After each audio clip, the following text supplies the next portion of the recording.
Good evening, ladies and gentlemen.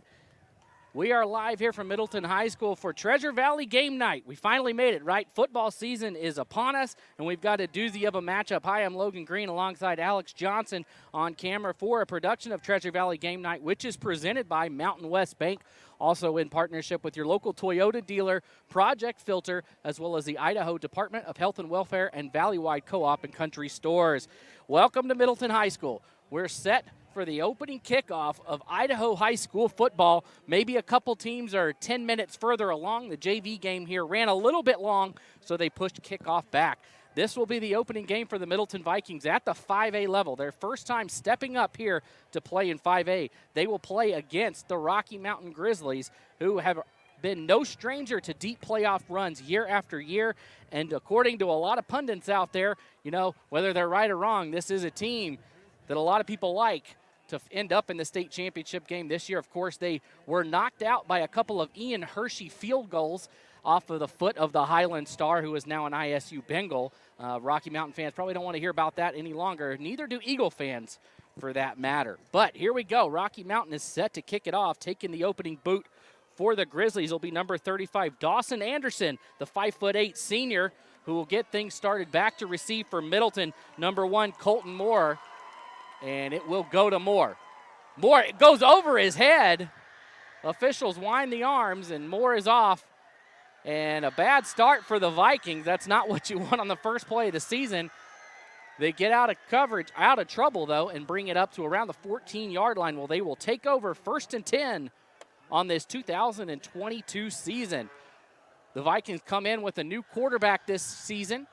This is what we're going to find out right now, and it looks like number 3, Decker Hagler, is going to take the first snap in the shotgun for the Vikings, of course, replacing Kai McClure, the 2-year starter on varsity for the Vikings here, as they made a couple of playoff runs under McClure last season, getting knocked out in the first round by Blackfoot. Here's the first play, handoff on the jet sweep, a lot of room to run, and getting around the corner is Tate Johansson. Johansson, one man to beat, and he gets around him. He's tripped up around the 30-yard line, and you can't get off to a better start if you're Middleton after the disastrous kickoff. And right there, Middleton already inside Rocky Mountain territory. One play into this one, and the Vikings are in business.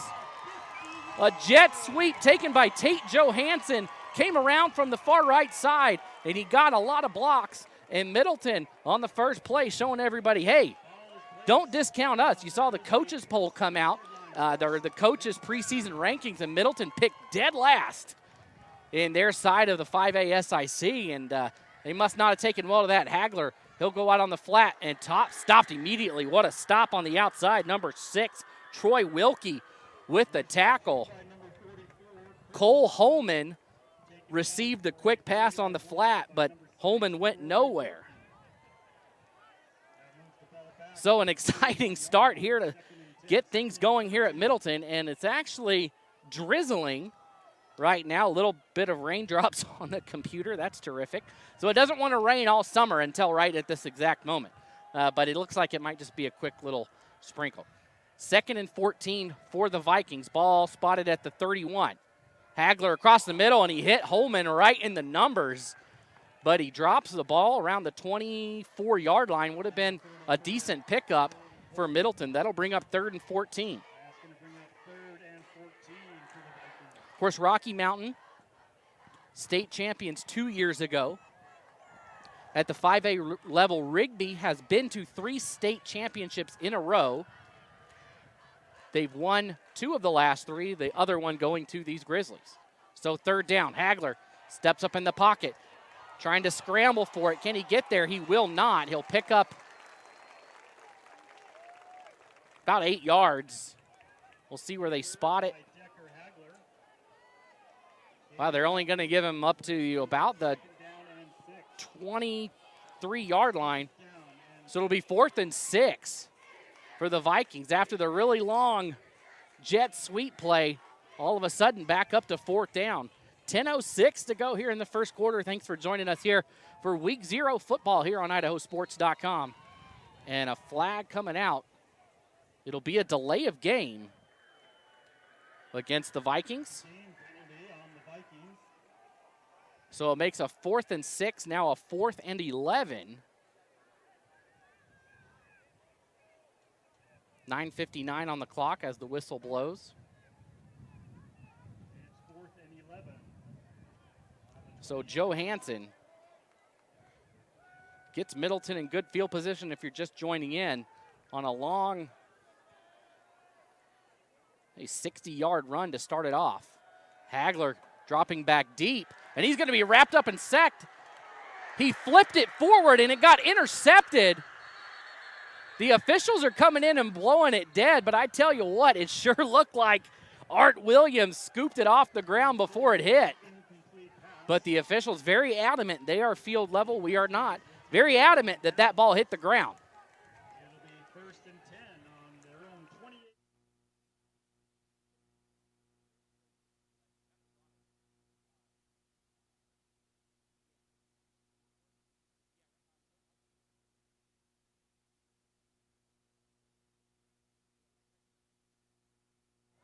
So either way, Rocky Mountain will take over on the turnover on down. So a great play by Middleton is all for naught as they go 4 and out on the other side. And it'll be 1st and 10 Rocky. Under center in the shotgun formation right now, Tegan Sweeney will take it for the Grizzlies. Sweeney going to the left side. Good block on the outside and a lot of green grass to run for Williams. Williams across midfield and the ball's knocked out from behind by number 9, Matt Hazard, but he was out of bounds. So a great run right there, about 30 yards on the pass from Sweeney to Williams. So it'll be 1st and 10 Rocky Mountain. Pretty full crowd here in Middleton, home side of the field pretty much full. The visiting Rocky side maybe about 60%. Sweeney will go deep and just over the reach of Luke Lucchini. Now I asked head coach Chris Kulig from Rocky Mountain if he had anything he wanted to let me know about his team, and he said that would take a lot of typing. He just told me that he's got kids on his team that have been working hard since November. So it's a little scary to hear something like that, right? That nothing deep and specific, but just we got a lot of motivator players that have been motivated since November. So the Grizzlies really coming out, trying to make a statement in 2022. 2nd and 10 for the Grizzlies. Sweeney, he'll go left over the reach of Isaiah Reed. So it'll bring up 3rd and 10. I'm surprised so far through the air. No looks to number 5, C.J. Jacobson. Jacobson, a senior this year, one of the highest recruits in the state of Idaho at the wide receiver / tight end level. Gatlin Bear from Burley leads that list. You know, I'm sure that it's a friendly rivalry between those two as to who actually has that top spot. But a lot of offers, BYU, Utah, even NC State on the other side of the country, which is I grew up an NC State fan. So that would be a great choice, CJ, if you want to join the Wolfpack. You wouldn't go wrong there. And a whistle. Let's see, a flag is thrown. Or it looks like actually they're going to take a timeout. So as they take a timeout on the field, we'll take one as well. We'll be right back here on IdahoSports.com.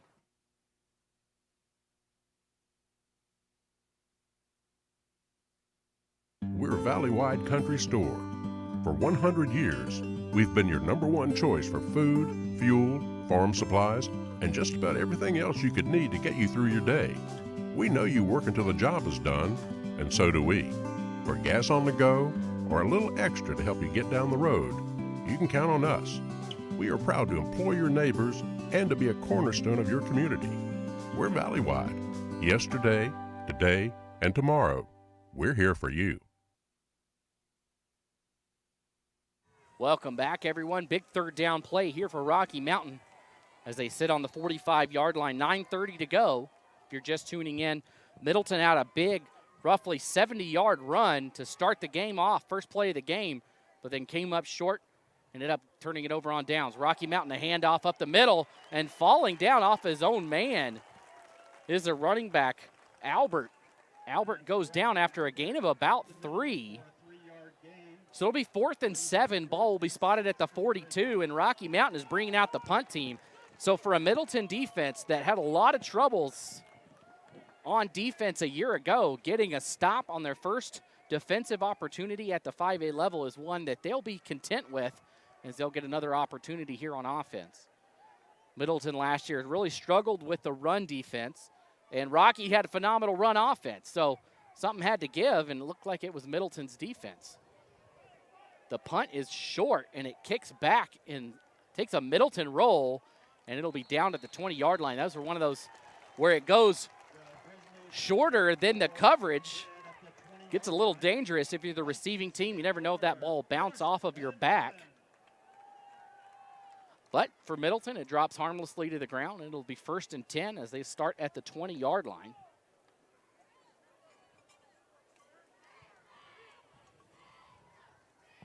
Again, thanks for joining us here on IdahoSports.com for, call it week 0. Couple of games around the state, maybe a dozen total overall. Of course, just down the road in Homedale, Laguna Beach made the trip up. And, of course, if you want to find out what's going on around the state, just be sure to go to IdahoSports.com, check out the Friday Night Flash, where you can see every score from around the state in real time. We got those updates for you. No need to search Facebook and the ends of the earth to find a score. First down handoff, and still rumbling forward are the Vikes. Different ball carrier in there this time. Johansson took the bulk of the carries. That time, Pachi Franks, number 26, takes the handoff. Franks and Johansson actually got a majority of the carries a year ago. So the running game for Middleton back pretty much as it was last year. Of course, we mentioned the quarterback is gone, and a lot of the receivers, like we're missing Owen Gravitt as well as Tyler Medeiros, they are off doing bigger and better things at this time. 2nd and 1 for Middleton. Franks will take the handoff again. This time he gets back to the line of scrimmage, and a flag comes in right where the tackle was made. Wait to see. It came from the head official from behind. See, it looks like Middleton's moving back. We never got the official signal, but they moved back 10 yards, so it must have been a hold. Okay, so we'll call it.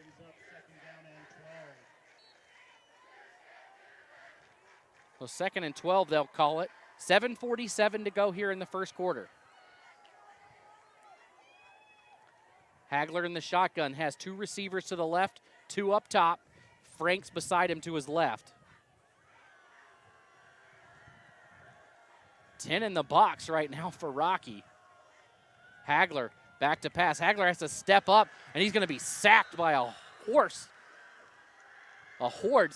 of Rocky players. Looked like the first one in there was Ty Page. Page was the first one to make contact and wraps him up. So Middleton really struggled dropping back to pass. Really no time for Hagler. Only one pass downfield that really was in the vicinity. It hit Holman right in the gut, but he couldn't bring it in. So it'll bring up 3rd and 13 after the sack. Middleton going to have to get something through the air, or Rocky can just pack the box and expect to run. Hagler going to the right on the screen, and the ball bounces around. Tough on defense there, number 9, Cade Stedman. Stedman, the big body. 6'3", 251 in there for the Grizzlies, causing some problems on the side. They tried to set up the screenplay, but nothing was there. So Middleton will punt it away. Back to kick for the Vikings, Jason Tidwell. Tidwell, pretty good kick. That ball will drop at the 50. Picked up by Wilkie. Wilkie, room to run on the left side, makes a move. Still on his feet. And going to be thrown out of bounds a little bit late. Kind of clashing into some people there on the sideline. But another good return for Rocky Mountain as the Grizzlies will set up. See where they spot it. 36-yard line is where Rocky will set up. So good field position for Rocky Mountain. 6:34 to go here in the first quarter. Again, thanks for joining us here on IdahoSports.com. As it looks like the little sprinkles that we had are clearing out. And, I mean, I still feel some of them, but I don't think they'll be enough to disrupt this one at all. As once again, we finally made it to football season. After a long and hot summer here in the Treasure Valley. 1st and 10 now. Sweeney back in the shotgun.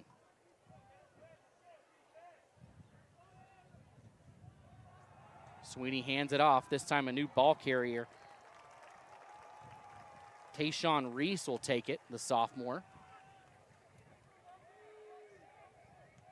Number 21 taken down by 33 as Tate Johansson. A gain of 2 on the play.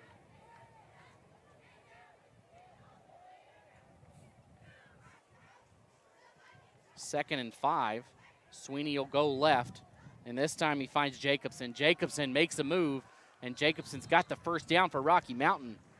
So Jacobson, again, the D1 prospect, 6'5", 220 pounds. That's a offensive coordinator's dream to have a receiver like that out there who can do what he does. Again, we mentioned he's got offers, among others, to BYU, Utah, NC State, I believe Louisville as well. So lots of different great programs for Jacobson to choose from. As Sweeney keeps it this time on the ground himself, and he'll be upended after a gain of about 9.5.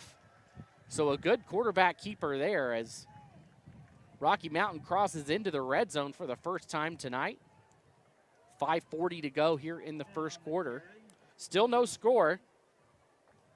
Gain of 8 yards on the play. 2nd and 2 for the Grizzlies. Second down outside, and he's got the catch. Carson Adams got hit just as he caught it, but he was able to hold on to it. Gets knocked out of bounds, but did his job at bringing in the catch and picking up the first down. So it'll be 1st and 10. Excuse me, 1st and goal for Rocky. 5:15 and the clock is ticking.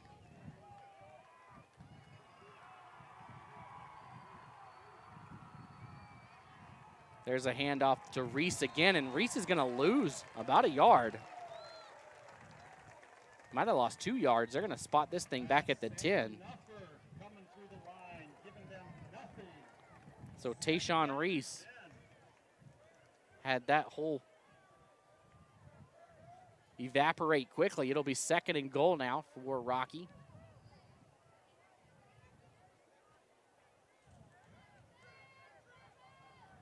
Sweeney moves Williams to his left.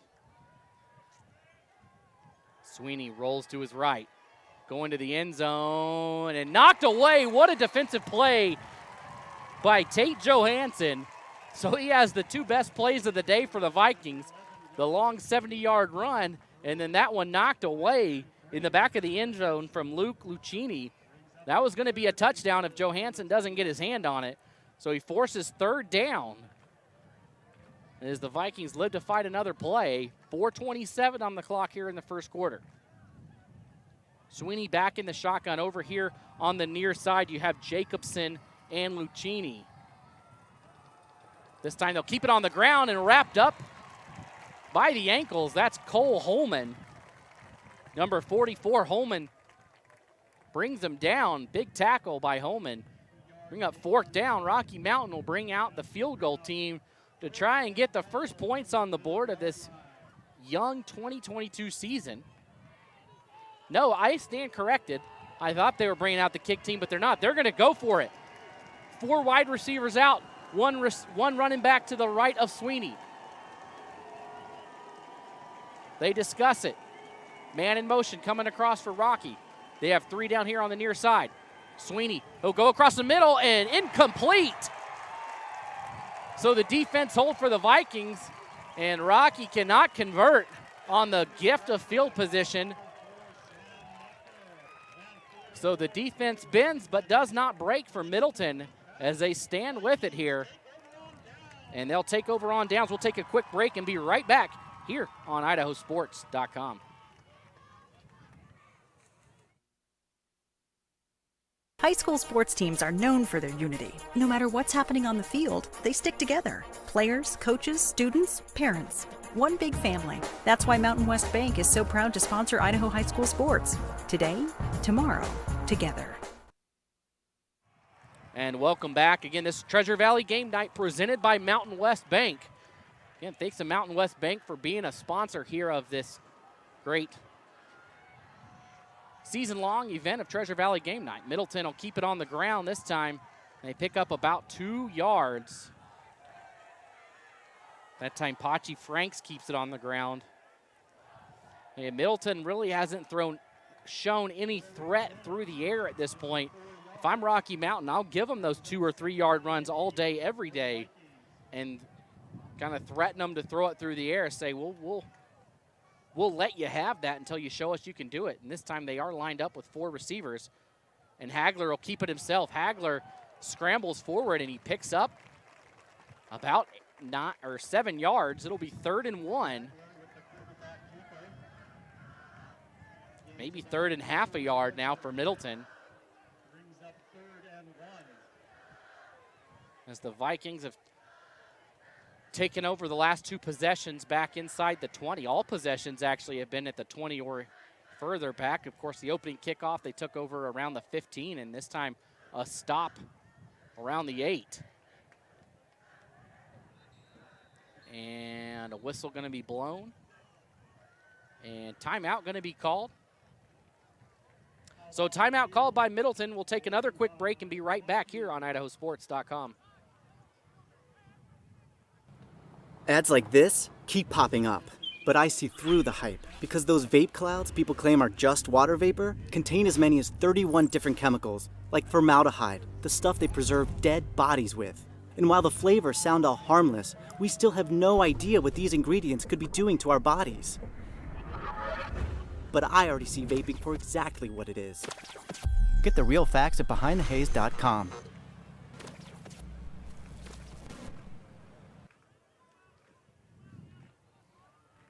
Welcome back to Middleton, everybody. Big 3rd down here for the Vikings. Rocky's defense has been pretty good outside of the one long play. They really haven't given up to Middleton in terms of yardage, this being the best drive they've had outside of that. So 3rd and 1, Vikings in tight. And this time Holman will take the direct snap, and Holman has the first down. So Cole Holman scampers forward for 20 yards.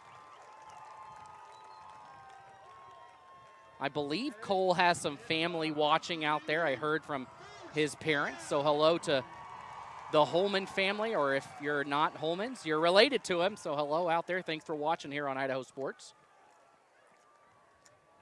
So 1st and 10 for Middleton, their 2nd first down of the game. Hagler back to pass across the middle, and he was looking for Holman again on a crossing route, but nothing there. It'll bring up 2nd and 10. 2:05 to go here in the first quarter. Again, if you want to check scores from around the state, be sure to look at the Friday Night Flash, and you can see what's going on around. We have someone keeping track of scores all around the state, so you don't have to text people at Eagle or Meridian or wherever they are to find out the score. You can just check right there on the flash. Be sure to check that out. 2nd and 10. Hagler back to pass to Holman again, and Holman. Whew. I'm surprised he hopped up as easily as he did right there. He's going to come off.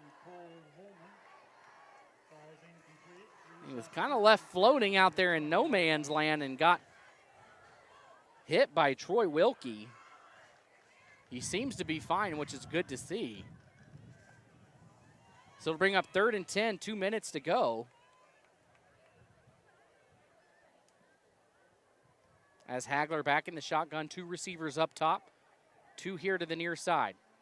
Bocce Franks to his left. Hagler looks to pass. He's going to take it himself, but no room to go as Rocky swallows him up. First one there, Gage Tanner. Tanner read that like a book. He never even left. He called that the quarterback spy, where the linebacker just kind of sits and waits.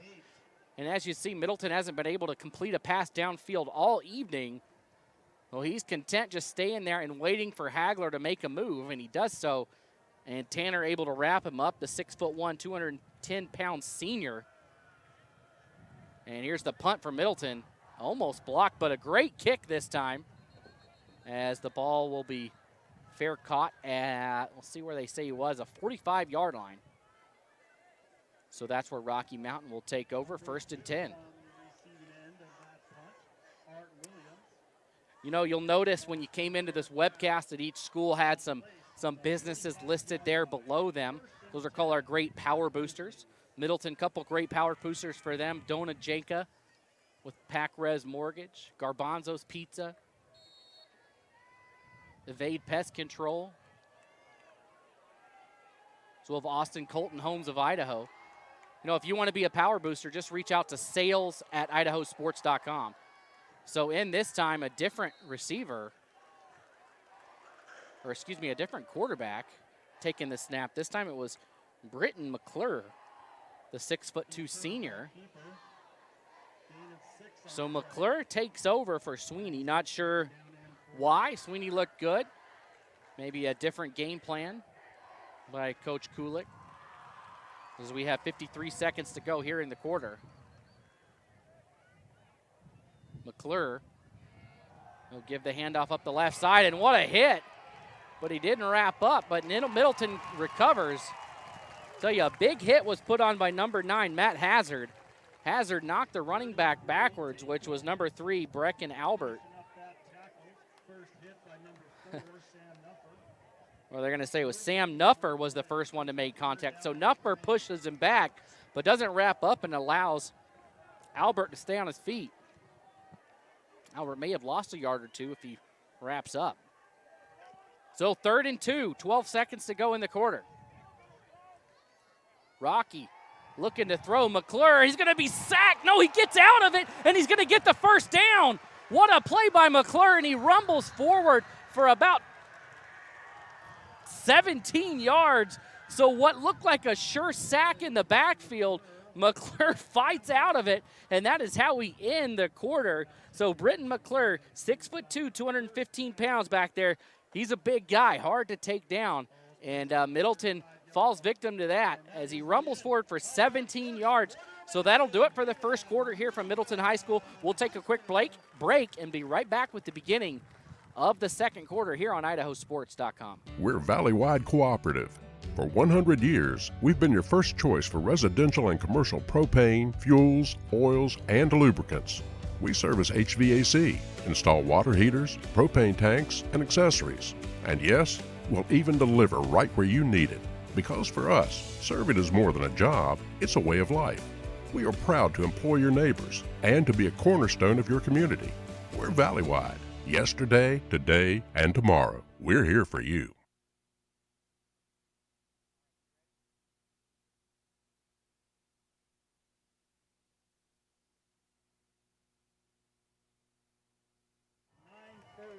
All right, welcome back, everybody.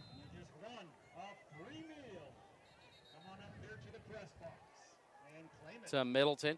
Beginning of the first quarter, score 0-0, all knotted up. Middleton being able to hold their own against highly favored, I guess you would say, by the people out there. Looking at Middleton as the newcomer to the conference and thinking that maybe Rocky Mountain might run in here and take over, but Middleton not having any of it today. 1st and 10 after the big first down run by McClure. Rocky getting the outside this time, and what a jump by Art Williams. He clears the defender. Coming in on the tackle was Justice Whitworth. And I tell you, Art Williams was running the hurdles out there as he leaps over and gets the first down.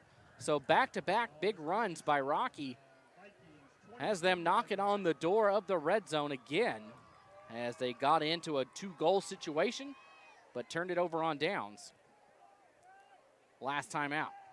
McClure, he'll keep it up the middle. McClure runs forward and he picks up about 4 yards. By McClure, gain of 3 yards. So it'll be, they'll say 3 yards on that, so it'll be 2nd and 7. Brings up 2nd down and 6. Again, thanks for joining us for Treasure Valley Game Night presented by Mountain West Bank here on IdahoSports.com. So back in is Sweeney now. So McClure likes to keep it on the ground. Sweeney will hand it off, and he'll be wrapped up pretty quickly. That was Williams again on the carry. Tried to go up the middle, but nothing was there. So it'll be 3rd and 6, 11 minutes to go here in the first half till the halftime break. Actually, the Middleton superintendent, Middleton has a bond vote coming up, and he came up and he'd like to, I'm going to ask him a few questions about it here at the halftime break, so you want to stick around for that. If you're a Middleton resident, find out more. 3rd and 6. Sweeney gonna go to the end zone. He's got Jacobson, and Jacobson, did he get the feet in? He did! CJ Jacobson gets the scoring started with a 19-yard touchdown reception. What a catch in the back of the end zone by Jacobson.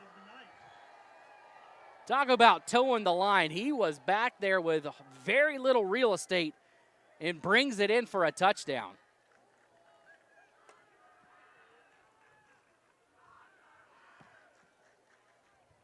So Rocky Mountain gets it started here. Looks like they're going to go for 2.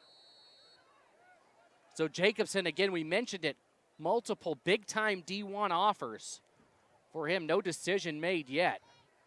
But right there, if you're a coach watching, you had to be happy what you saw from Jacobson right there.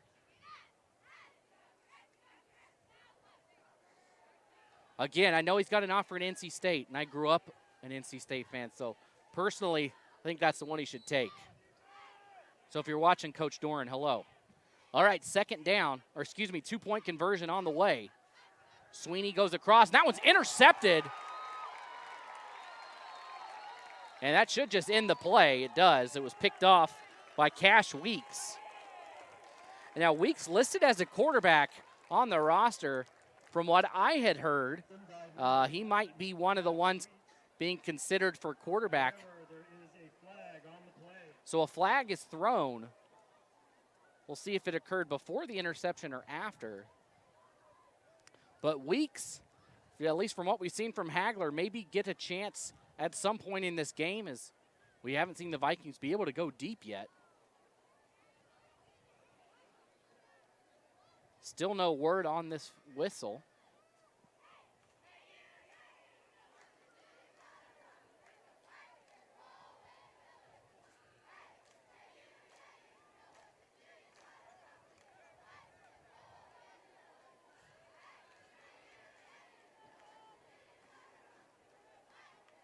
So I believe they said too many men for Middleton. Case in point, maybe why Cash Weeks was right there in the middle, wide open for the interception. So they'll move it halfway to the goal line here, snap it around the 1.5. Another chance at it for Rocky. Sweeney, quick pass to the left, and scooting in on the reception outside is Tayshawn Reese. Reception is made by number 21, Tayshawn Reese. That puts Rocky Mountain at 8. Vikings at 0. So that scoring play, and again, a 19-yard touchdown reception by number 5, C.J. Jacobson, the 6'5", 220-pound receiver. In the back of the end zone, what a play to stay in bounds, stay on his feet as the ball was thrown up high, and he still had the presence of mind to get it down, and that is exactly the type of thing you are looking for from a wide receiver. And again, you can see why. Jacobson getting multiple offers at the D1 level. No, he's not the only one. This Rocky Mountain squad is chock full of others.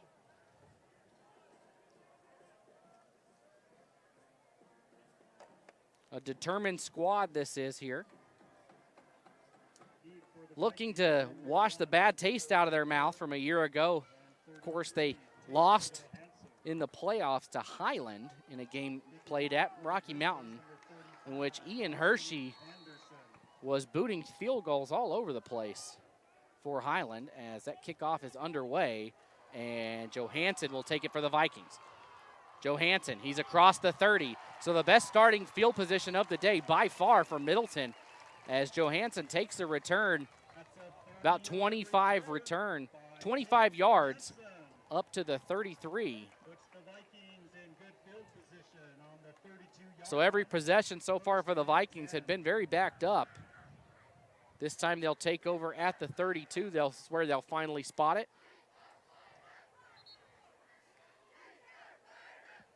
First and 10, 10:32 to go, 10:23, excuse me.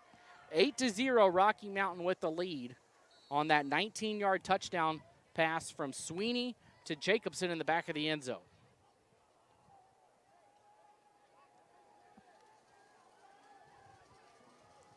Hagler still back there at quarterback for the Vikings. He'll hand it off up the middle, and a big hit laid on by Tanner. Make sure Pachi Franks remembers it's tough to run up the middle against these Grizzlies as he lays on the big hit. Of course, Middleton in the blue jerseys, blue pants, blue helmets with white numbers. Rocky Mountain, white pants, white shirts, and black helmets, even though their colors are purple. Middleton's first year playing at the 5A level. Many successful years at the 4A level. We'll see how they fare this season. And Hagler drops the snap. And coming in from the side, the corner, number 20, Micah Clyde. He didn't even really wait. He left his receiver on the outside. The receiver over there was Sawyer Heck. And that just shows you how little respect right now Rocky Mountain has for the passing game of Middleton. I mean, he left the receiver. Micah Clyde could almost tell what was going to happen, steps in, leaves Heck wide open on the sideline, and ends up with a sack after the ball is dropped. 3rd and 7, 9-10 on the clock. No one back with Hagler. Hagler, a screen pass to Heck, but Heck drops it. So once again, Middleton just nothing going in the passing game today. And if you can't do both things, you're not going to win a lot of football games. You got to be able to do both. And right now, Rocky Mountain saying, we're not going to let you run the ball. You can throw it on us. And Middleton has not shown anything. That Rocky Mountain defense, extremely tough. And the punt underway. This one's sky high and fair caught at the 47-yard line. So Middleton will go back on defense. Rocky Mountain a chance to double their lead here.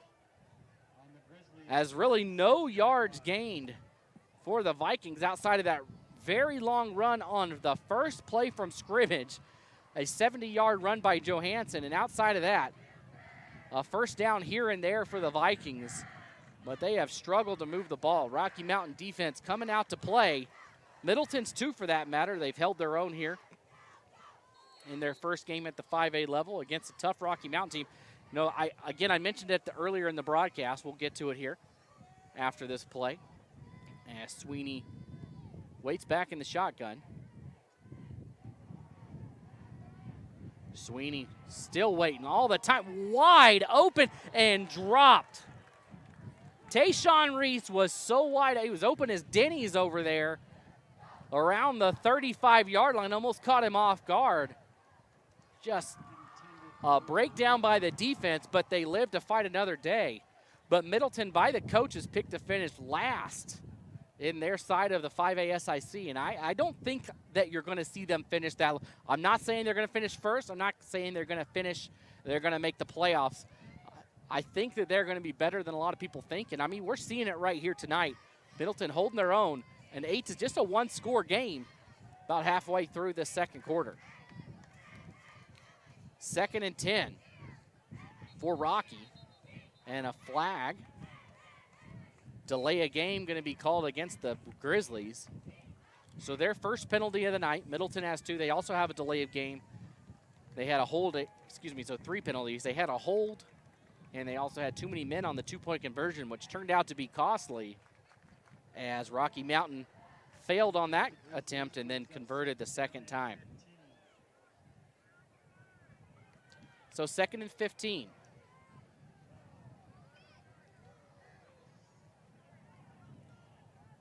.852 to go.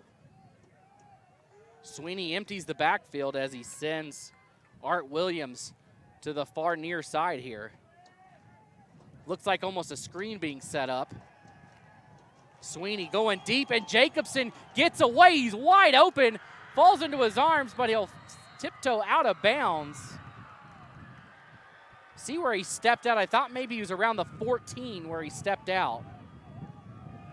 And they're going to say around the 13. So Jacobson,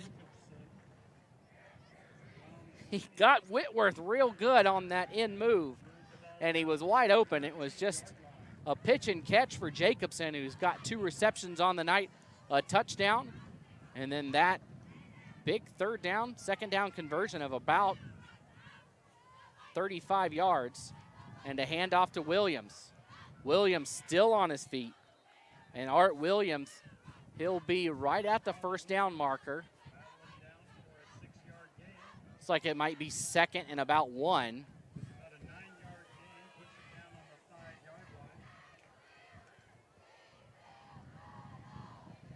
So 2nd and 1. That handoff up the middle, and Williams will go in, but I think it's going to come back. I think you're going to get a hold here on number 74. Jax Tanner, the freshman. Look at this. Jax Tanner is 6'3", 255 pounds as a freshman, starting on the offensive line in his first ever high school football game. He just skipped junior varsity. He skipped freshman and comes straight up onto the varsity level. So that might have even been a face mask against Tanner. So it'll go back 15 yards. It'll make it 2nd and 15 for Rocky. 2nd down across the middle, wide open, and going in for the touchdown. Did he get in? He did. Nice catch right across the middle was Carson Adams. So Adams takes the 17-yard catch at the 8:03 mark for another touchdown for the Grizzlies,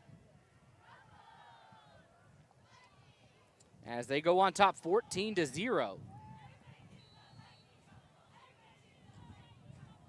So this time they'll snap it from the far hash. Last time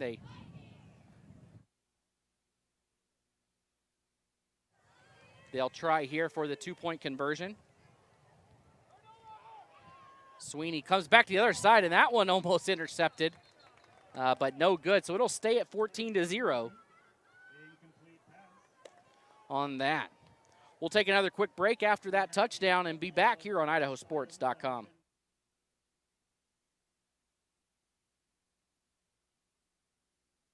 We're Valley Agronomics, and if you want to maximize your yields and grow more, the country's best agronomists are here to answer your questions, help you find the right products, and take advantage of the newest technologies.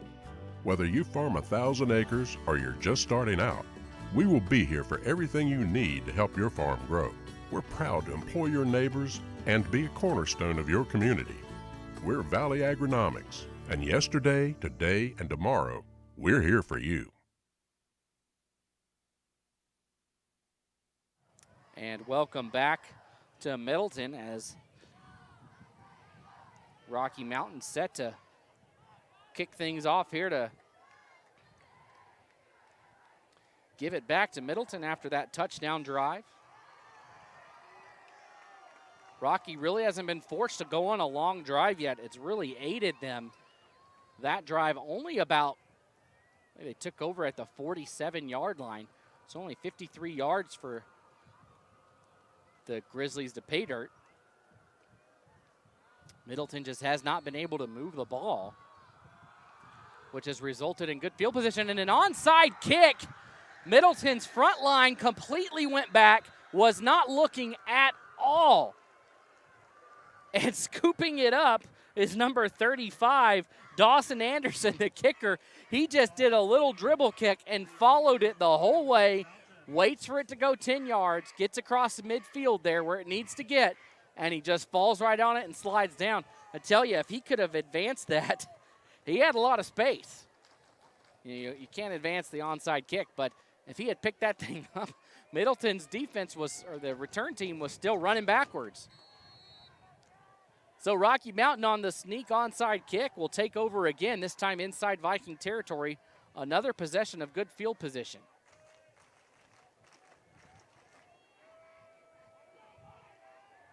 Sweeney will roll to his right.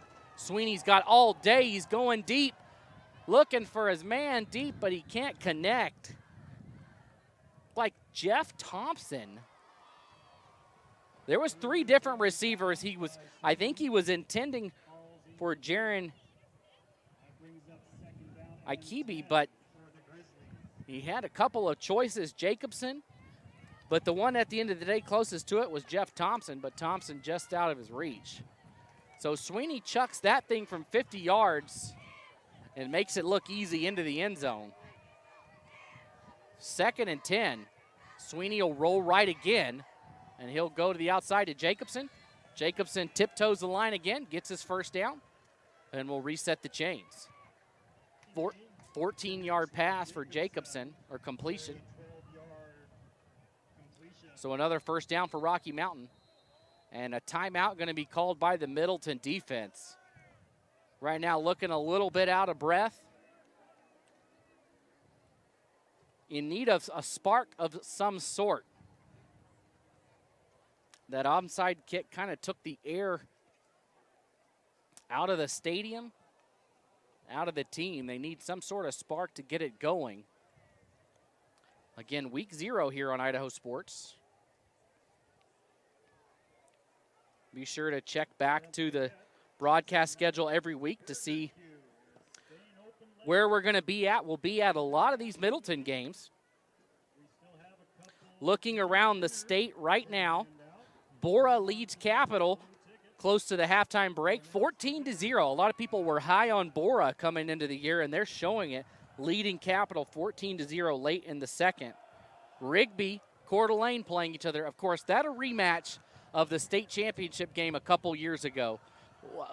An instant classic, triple overtime. Rigby needed a miracle to even tie that game up, and then they win it in triple OT. That game played up at Missoula, Montana, as Rigby leads 10-0.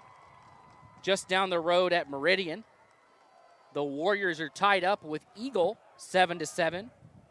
Minico leads Thunder Ridge 14-7. A lot of people like Minico at the 4A level this year. So just a couple of scores from around the state there for you. At the 5A level, we'll take a check back in just a minute at some others. As Sweeney brings this man in motion, he'll go outside, and a quick pass to Lucchini. And Lucchini fought through the tackle, but he got a foot out of bounds. Middleton defense got lucky there that Lucchini stepped out because he shook off that tackle like it was no big deal. 4A level, Lakeland leads Preston right now 28-0. Elko, Nevada up on Skyview 22-21.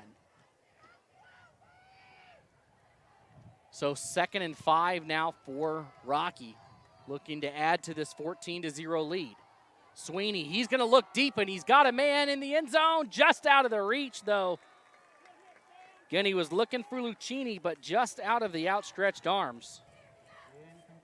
At the 3A level, South Fremont leads Wood River 14-0. Brings up 3rd down and 5. Coal Valley Christian leads Wendell 20-7. And nothing on the docket tonight at the 1A level. So there's some scores around the state. Of course, that's the Friday Night Flash. You can find it on the homepage. 7:34 to go in the quarter, in the half, I should say. And a timeout going to be taken. So we'll take one with them. Timeout called. 7:34 to go in the first half. Rocky Mountain leading Middleton 14-0 here on IdahoSports.com.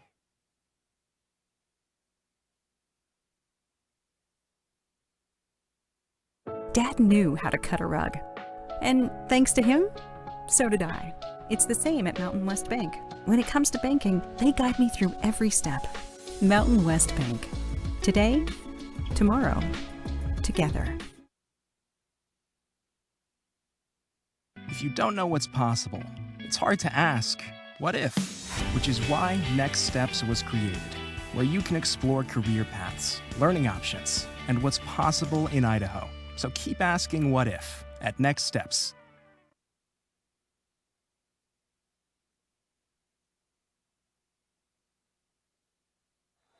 Welcome back, everybody. Timeout is over. We're ready to go. 3rd down and 5 for the Grizzlies. As the temperatures cooled off a little bit after those little drizzle storms have made their way through. Sweeney in the shotgun again.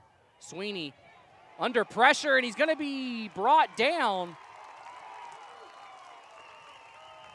He gets maybe half a yard on that. Looked like he might be sacked, but a couple different Vikings in bring him down. It'll bring up 4th and 5, so decision time now for Rocky. This is that no man's land unless you are Highland and have a gift in Ian Hershey who can boot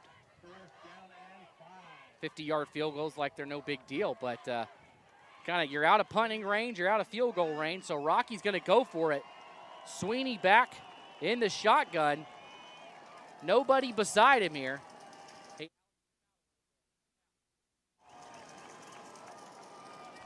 4th down. Sweeney looking deep. Got a man, and that one over the head of the receiver. So Middleton comes up with a defensive stop,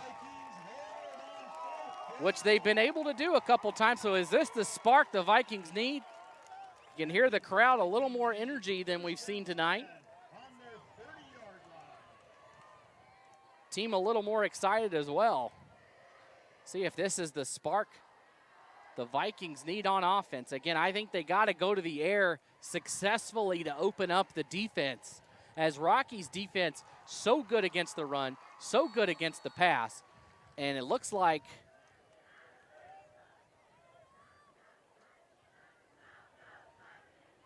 no changes. I thought maybe we'd have a change, but no. Decker Hagler still back there at quarterback.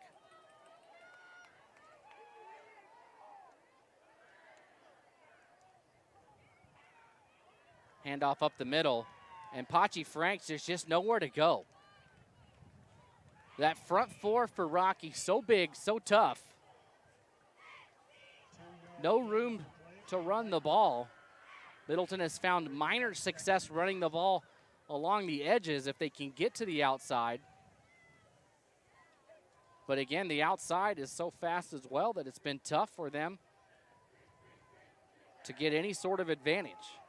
2nd down, and again up the middle, and Franks nowhere to go, just absolutely swarmed. Brought down by number 19 that time, Brody Swearheart. 6'1", 200-pound junior. Swearheart,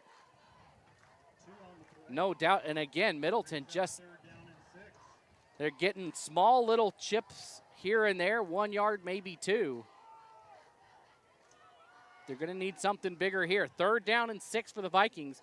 5:35 on the clock. Hagler back to pass. Hagler is going to scramble for it left. He falls down, and he only picked up maybe a yard or 2.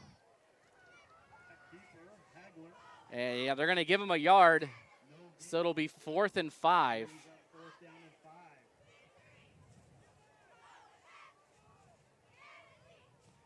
So 4th and 5.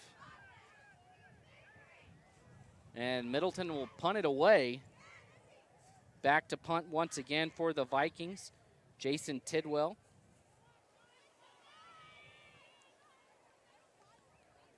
Couple high snaps. Tidwell's been lucky to get him away without more pressure than he has, in a big block by Rocky. My goodness, completely legal. That one heading towards his way. He can totally block like that. You see bad blocks on kick returns when the blocker blocks towards the goal line they're defending, and you can't do that. That's a blindside block, crackback block, whatever you want to call it. But that one completely clean at the shoulder level, springs forward, a great return as Rocky again will take over with fantastic field position, ball at the 40-yard line. 4:42 on the clock.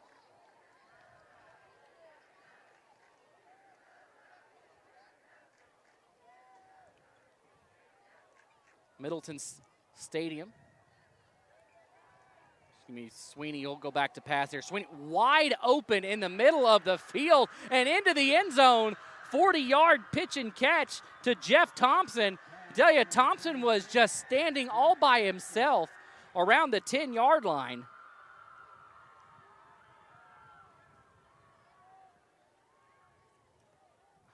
At the 4:30 mark.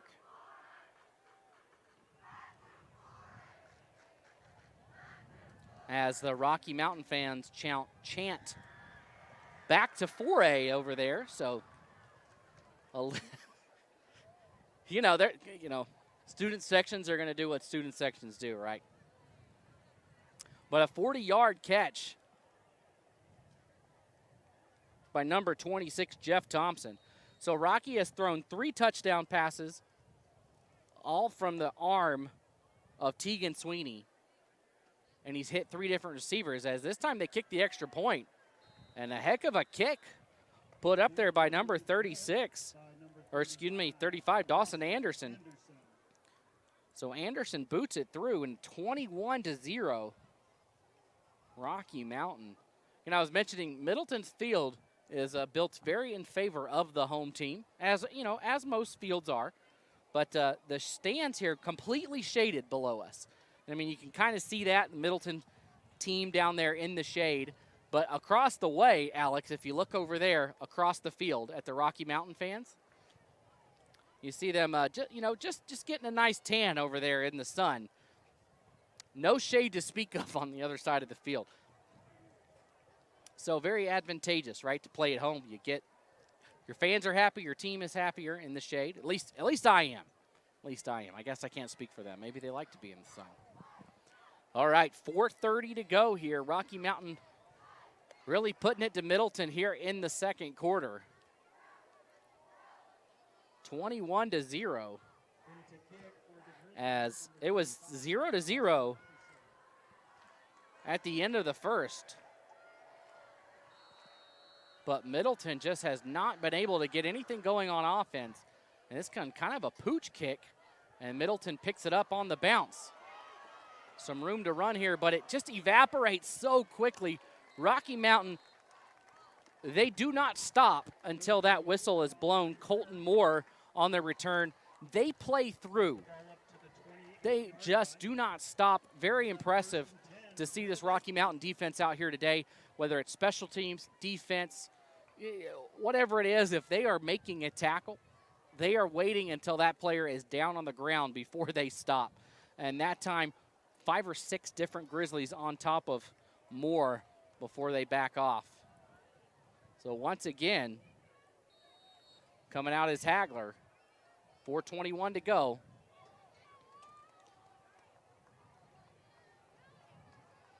Defense backing up a little bit for Rocky Mountain. Hagler, a screen pass to Franks. Franks makes the first man miss. And some positive movement for the Middleton offense as they pick up about 6 yards down to the 33-yard line. It'll be 2nd and 4. 4 minutes to go.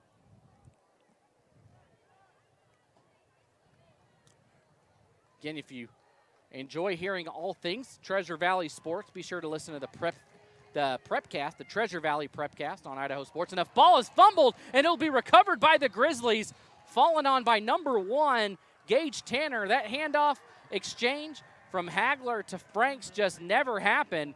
The ball bounced around, and the first true turnover, live ball turnover of the game, and Rocky will take over once again in fantastic field position, ball at the 27.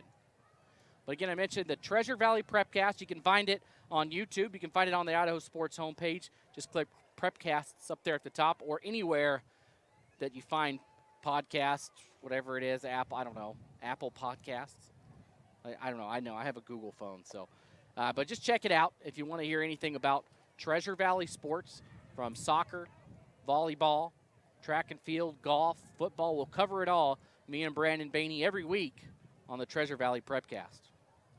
Just a reminder as we head into halftime, no one is allowed on the football field except for the team's officials and Again, I mentioned it earlier, but the superintendent for the Middleton School District here to answer a couple questions about the upcoming bond vote for Middleton. I think they're trying to get a new school, from what I understand, so we'll see what it's all about and see how it affects Middleton residents here at halftime. Stick around for that after the break.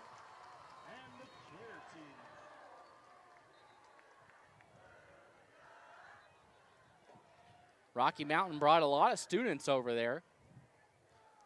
Good crowd on hand. Middleton as well. I believe the Middleton band will also be doing a performance at halftime. Always fun to see. So 1st and 10 for Rocky. Ball at the 27-yard line.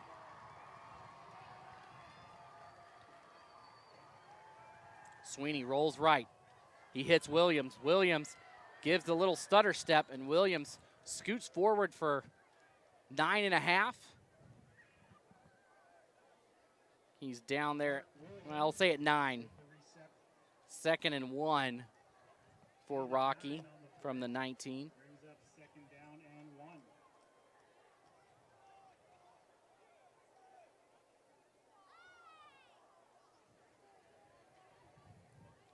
Rocky been in the shotgun all night. A lot was talked about Rocky Mountain's desire to run the ball this year, but man, they have gone it through the air tonight. And another pass to the end zone. That one out of the reach of everybody. And coming up, grabbing the back of his leg. Back there, number 7, Sawyer Heck, but he looks to be okay. At least can walk off on his own. So 3rd and 1 for Rocky. This is a position where, from what I've seen out of Dawson Anderson tonight, you might be able to kick it from this distance. The extra point that he tried after that last score bounced around, landed back towards the back of the track. We'll see what Rocky does if they can't get the first down here. As McClure back in at quarterback for Rocky, which means they might keep it on the ground, and they do. McClure wrapped up in the backfield, but he falls forward for half a yard. Number 8 met in the backfield by Wyatt Striffel brings up 4th down with the tackle in the backfield. So they will say no gain on the play, but McClure's so big. Again, Caden McClure, he's 6'2", 215 pounds. Very big built quarterback, like a Cam Newton, a Tim Tebow type body that's just going to run the ball and is going to be hard to bring down and is going to pick up 2 to 3 yards. It's very effective. It might not be the best thing out there, but it's effective at picking up a couple of yards here and there when you need it. So let's see what McClure does. McClure will hand it off, and Middleton, this will be close. This will be close. It'll depend on the spot. They're going to have to measure here, I think. Well, it looks like the near official is only putting the ball at the 18. He needed the 17. And turnover on downs. So Middleton holds for the 3rd time inside their own 30-yard line on a defensive stop. So Middleton still playing well on defense. Besides a couple of big touchdown plays they've given up, they've held their own as they've been on the field most of the day. And it's hard to, sometimes you don't remember that fact. You look at the score 21-0, say that defense hasn't played well. But, man, they have been on the field all day as first downs have been in short supply for the Vikings. 2:18 to go till halftime. We'll see if they can put one on the board before the halftime break. Hagler, quick pass, and almost caught. Pass was intended for Jordan Leonard, but Leonard takes a hard hit. And a helmet is off. Brings up second down and 10 for the Vikings. Colton Fuentes without a helmet down there, so he'll have to come off for a play. It's a blow for Middleton. Fuentes, 6 foot, 275 pounds, a big body on the line down there for the Vikings. They won't have him on this 2nd and 10 play.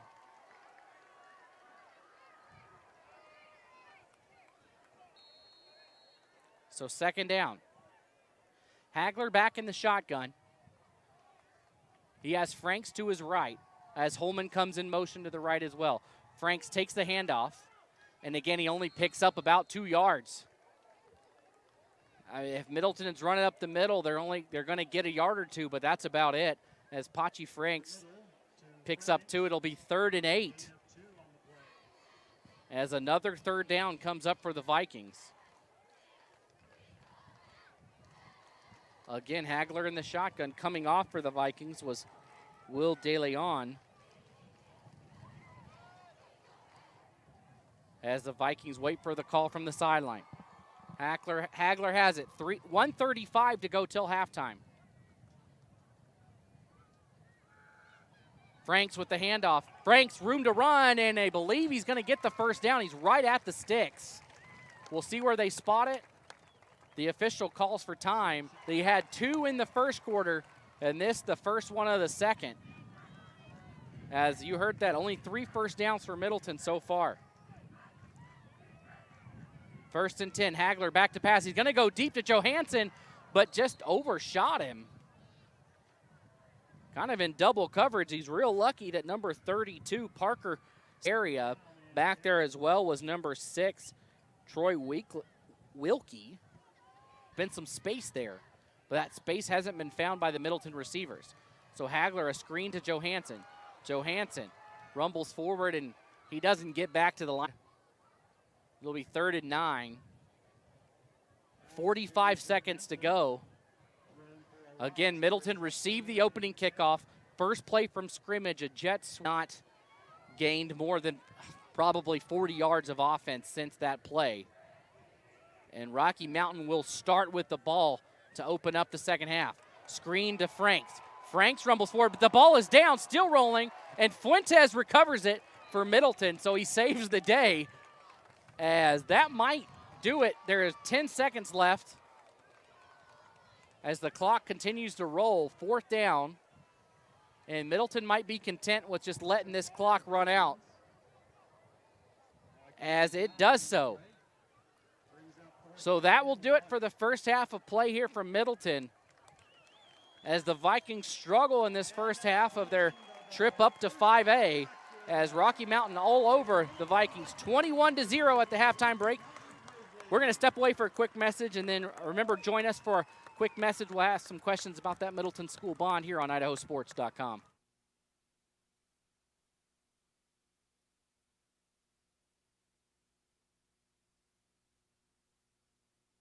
High school sports teams are known for their unity. No matter what's happening on the field, they stick together. Players, coaches, students, parents.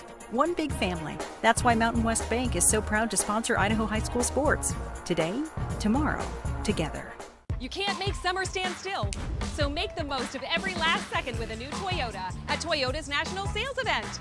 During Toyota's National Sales Event, discover our wide variety of fuel-efficient electrified vehicles. Toyota, let's go places. Some days, I choose the most difficult trail. I test my limits. Taking the hard path isn't always easy, but I know it's the right way. When I get done with my ride and I look back at what I've just accomplished, I feel amazing. It takes courage and determination to do hard things. But you can do them. Quitting tobacco and vaping is possible. You decide when. We'll show you how. Learn more at projectfilter.org or call 1-800-QUIT-NOW. At Valleywide Cooperative, we're here when you need us. For 100 years, we have been here to help you with food, fuel, and good old-fashioned advice. And for us, serving is more than a job, it's a way of life, which is why we pour so much into the communities around us. We've employed hundreds of your neighbors. We take pride in that, and in giving back millions in sponsorships, grants, donations, and scholarships. It's our way of saying thanks. We're Valleywide, and yesterday, today, and tomorrow, we're here for you. It can be a lot, trying to figure out how to make it, how to dream big, and to wonder, what if? Because no matter where you are in life, if you don't know what's possible in Idaho, it's hard to keep asking, what if?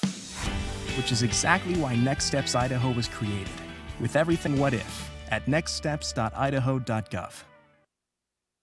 Dad knew how to cut a rug. And thanks to him, so did I. It's the same at Mountain West Bank.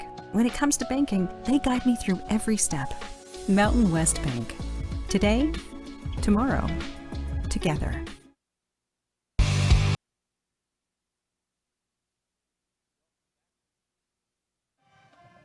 Welcome back to Middleton High School as we see the band play in their halftime performance. I'm joined with Middleton Superintendent Mark Gee. I already forgot. He's told me like 8 times that it's Gee, and I just can never remember it. Mark, thanks for joining me here. Yeah, happy to be here tonight, Logan. Thanks. Yeah, so I understand there's a bond vote coming up from Middleton. So I'm just curious, and I'm pretty sure other people out there are as well. But why are you guys seeking the bond? What is the need for a bond? Right. Well, thank you. Yeah. So what we are looking at in our district, we've got a lot of our schools that are over capacity, at our elementary schools especially. One of our schools, Mill Creek Elementary, we've got 123% of capacity, and that was based on last year. Last year's numbers as we ended. Heights Elementary, 125% of capacity. At Mill Creek, we've got every single place filled with students. We are using the teacher's lounge, the library. Teachers are moving around on carts to get to where they need to go. And we're just going to continue to see growth. Just standing here looking out, you can see the growth coming that's coming into Middleton, and it's not going to stop anytime soon. And so, I mean, we've gone up about 200 students just in the last, just since we started the school year last year. We're up 200 more students. And we kind of expect that kind of a level of growth over the next several years. And we're going to need more space. And that's really what it comes down to, is we're looking for options for more space. You know, just having my time being around the state, going to lots of different high schools, I can tell you Middleton High School is one of the nicest facilities in the state. I mean, state championships are held here every year. State track and field is here. A couple years ago, state soccer was here when there was blizzards up north. State football was here during COVID in 2020. Multiple state championships played at Middleton every year. It's a growing place, nice facilities. You know, it's just a great place to be, to come to a game. And, you know, that follows through. So you mentioned the projects being the school, like maybe a new elementary school. Is there anything planned for the high school here at Middleton? Well, thank you. Yes. So the biggest project we have is the elementary school. We're looking at an elementary school that'll hold about 700 students. It'll take on a lot of that growth. I mean, for many years to come, that's going to help us out. We're also looking at what we call a CTE center. That's a Career Technical Education Center. It's for programs like auto mechanics, diesel mechanics, health professions like CNA, EMT, firefighting, these kind of things. Those are some big types of programs that our kids really need to have access to. But in addition, that actually will provide some additional capacity at the high school. We're not at capacity at the high school yet, but we're only about 50 to 80 students away from being at capacity at our high school. Our middle school needs space, and that CTE center will actually help create space at both the middle school and the high school so that we can push off any of these other bigger projects down the road. And then finally, we have a smaller project, our Heights Elementary, which is one of those that's over capacity. It's the oldest building we've got, and there are just new roof, some foundation issues that just are pretty expensive, high-cost things that we need to add in there. Great. Sounds like a lot of big projects undertaken. And, you know, the question I think everybody's listening to this saying, well, how does it affect me? I think that's the end of the story. What people might want to know is how will this affect them? So could you let people know maybe how that'll affect them going forward? Yeah, you bet. So what we're looking at, the goal that the board gave me was if we're going to do this, we've got to do it in a way that is achievable for our community and our patrons, because it's a heavy lift. I mean, there's no two ways about it. When you build schools like this, it's a heavy lift. We're talking millions of dollars. The elementary school is looking at $28 million, the CTE Center $23 million, Heights Elementary 2.5, and then you add in some contingency for inflation and things like that happened during the project. And so it comes in at about $59 million. And that's a huge number that, I can understand people hearing that and saying, gosh, how are we going to do that?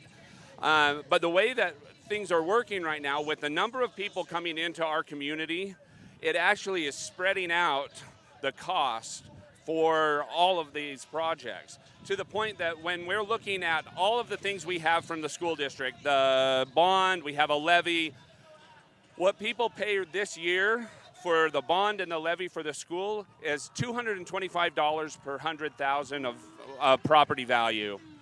Next year, because of the growth that we're seeing, even if the bond passes, we would expect that cost per 100,000 to go down to $155.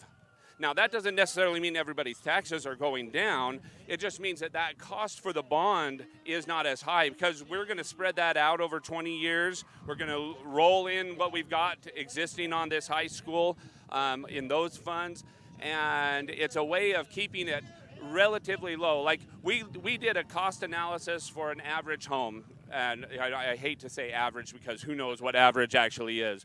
But if we took a home that was worth $450,000 and that the county raised 50%, that would be at about $675,000. When it raises from $450 to $675, it actually only raises the cost of that bond $30 in a year. And we felt like that was a reasonable way of approaching. But I understand that for a lot of people, that's going to be a hard lift. Even the $30 with inflation, cost of gas, all of that, that's a big thing. And so what we're trying to do is just put the information out. Everybody's got to vote what they feel is best for them. We want to make sure that they're voting, basing their decisions on the information that they've got. Yeah, we're not here to persuade anybody, just kind of informing you guys out there what this is all about, what you can expect, and what you need to know before you go to the ballot box on August 30th, correct? So again, that vote is on August 30th if you're a Middleton resident. If it's a yes, if it's a no, just go out and vote. You know, it's our right as Americans, right, to get out and vote. So use that privilege that you have to do so. But I appreciate your time. Thanks for coming up here and discussing that with us. You betcha. And you know, if there's anybody listening and they want to ask more questions, we've got a lot of information on our website. But they're always welcome to call me at the district office. They're always welcome to email me. Just shoot me an email, ask your question. I'm happy to answer it. I mean, some of it may not convince you. I mean, like I said, I'm not trying to convince anybody, and it may not convince you, but at least you'll have all the information. And that's a big thing, is acting on the right information, not just I heard this or I heard that. Right.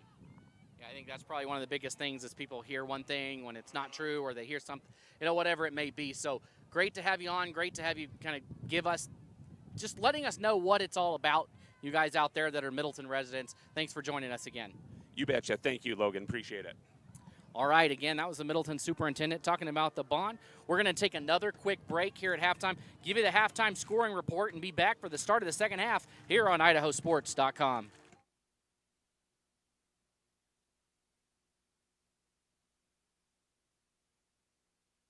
High school sports teams are known for their unity. No matter what's happening on the field, they stick together. Players, coaches, students, parents. One big family. That's why Mountain West Bank is so proud to sponsor Idaho high school sports. Today, tomorrow, together. You can't make summer stand still, so make the most of every last second with a new Toyota at Toyota's National Sales Event. During Toyota's National Sales Event, discover our wide variety of fuel-efficient electrified vehicles. Toyota, let's go places. Some days, I choose the most difficult trail. I test my limits. Taking the hard path isn't always easy, but I know it's the right way. When I get done with my ride and I look back at what I've just accomplished, I feel amazing. It takes courage and determination to do hard things. But you can do them. Quitting tobacco and vaping is possible. You decide when. We'll show you how. Learn more at projectfilter.org or call 1-800-QUIT-NOW. At Valleywide Cooperative, we're here when you need us. For 100 years, we have been here to help you with food, fuel, and good old-fashioned advice. And for us, serving is more than a job, it's a way of life, which is why we pour so much into the communities around us. We've employed hundreds of your neighbors. We take pride in that, and in giving back millions in sponsorships, grants, donations, and scholarships. It's our way of saying thanks. We're Valleywide, and yesterday, today, and tomorrow, we're here for you. It can be a lot, trying to figure out how to make it, how to dream big, and to wonder, what if? Because no matter where you are in life, if you don't know what's possible in Idaho, it's hard to keep asking, what if? Which is exactly why Next Steps Idaho was created, with everything from smart tools that help you figure out careers you might be suited for, to training and education options for you. So keep asking what if at nextsteps.idaho.gov. Dad knew how to cut a rug. And thanks to him, so did I. It's the same at Mountain West Bank. When it comes to banking, they guide me through every step. Mountain West Bank. Today, tomorrow, together.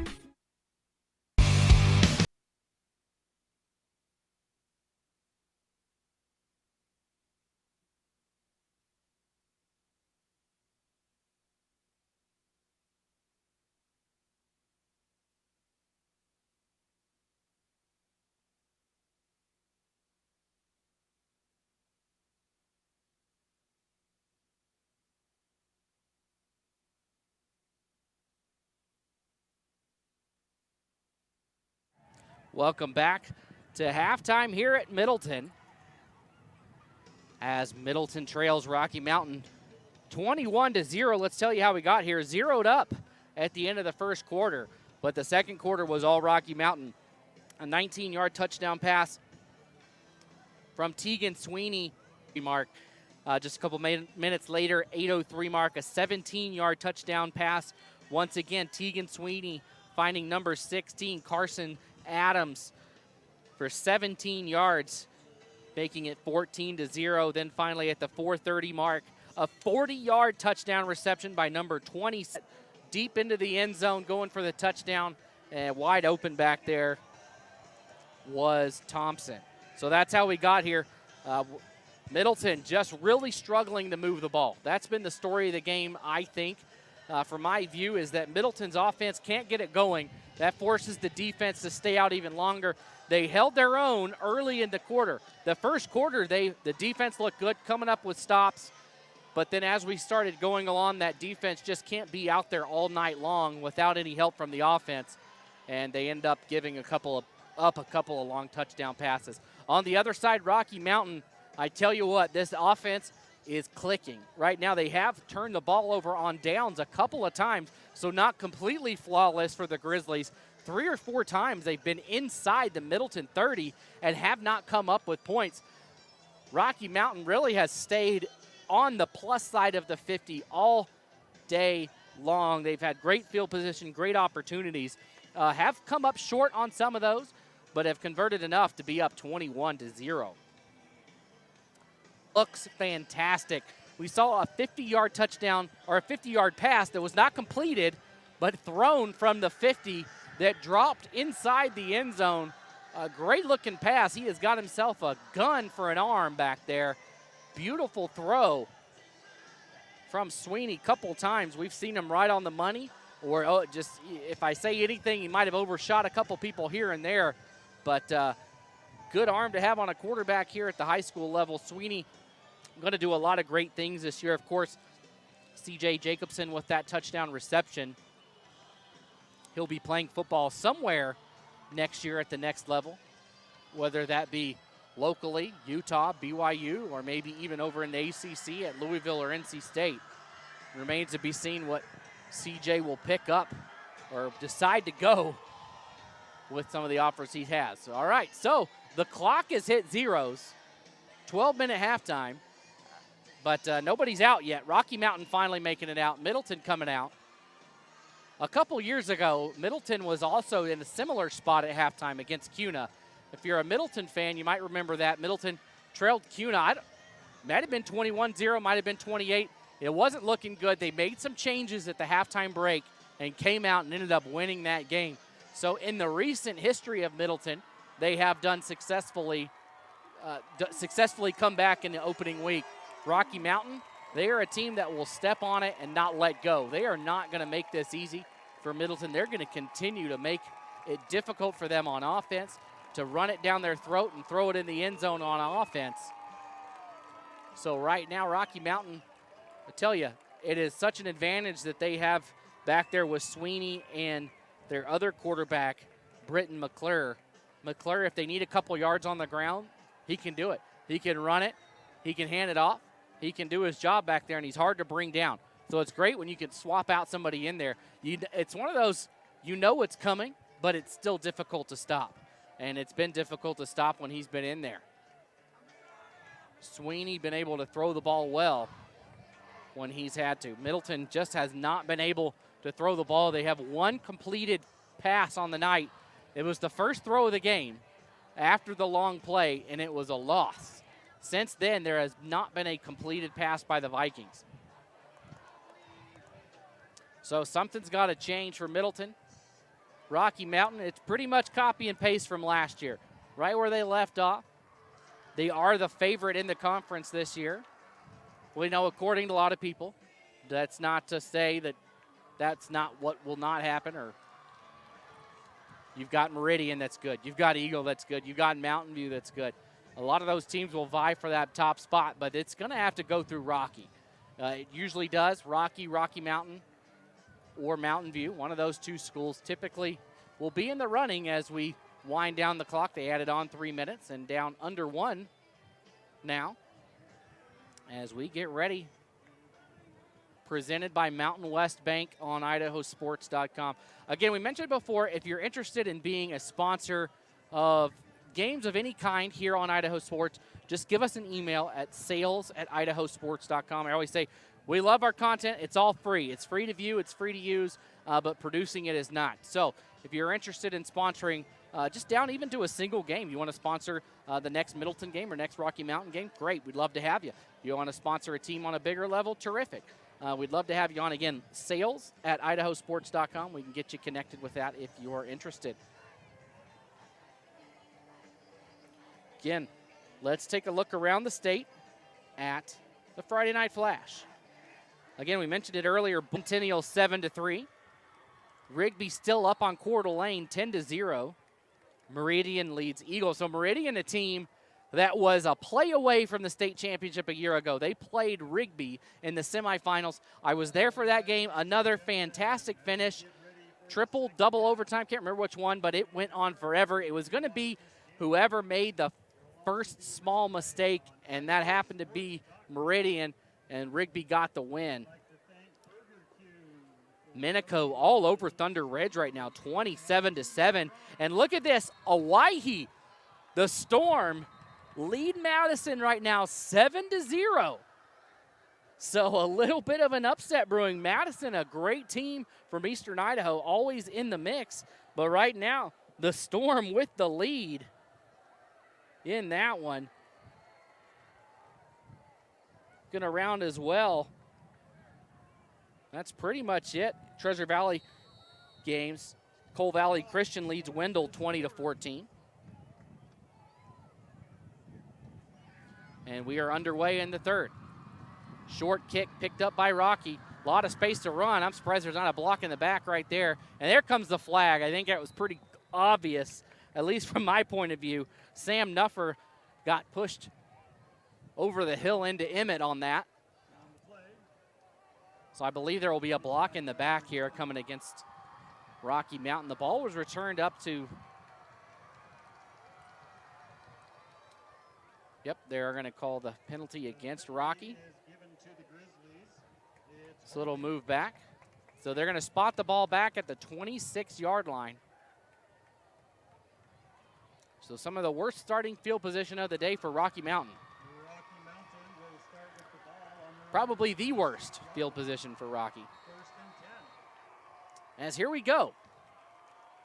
11:53 here in the third quarter. Sweeney rolls to his right. Screen pass the other way, wide open is Williams. Williams has got the first down and more. Williams, one man to beat, and he knocks into Johansson and goes out of bounds. But just like that, into Viking territory is Rocky.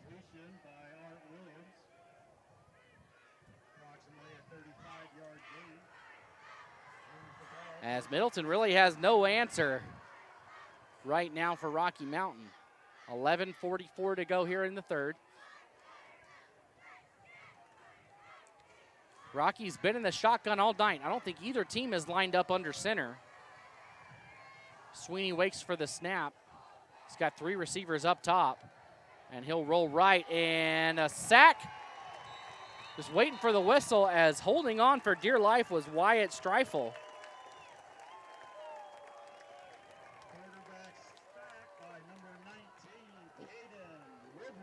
We saw a couple of times Middleton make contact in the backfield, but weren't able to wrap it up. But that time, Streifel gets the wrap up and doesn't let Sweeney go. So it'll be 2nd and 20. Definitely the worst position Rocky Mountain has been in today. But it's also not something that they can't just pick up on one play from the way their offense has played today. Sweeney screens it to the outside to Reese. And Reese almost gets back the penalty yardage. Picks up about 8. So it'll be 3rd and 12. Recovers 7 yards. Big chance here for Middleton to pick up a stop.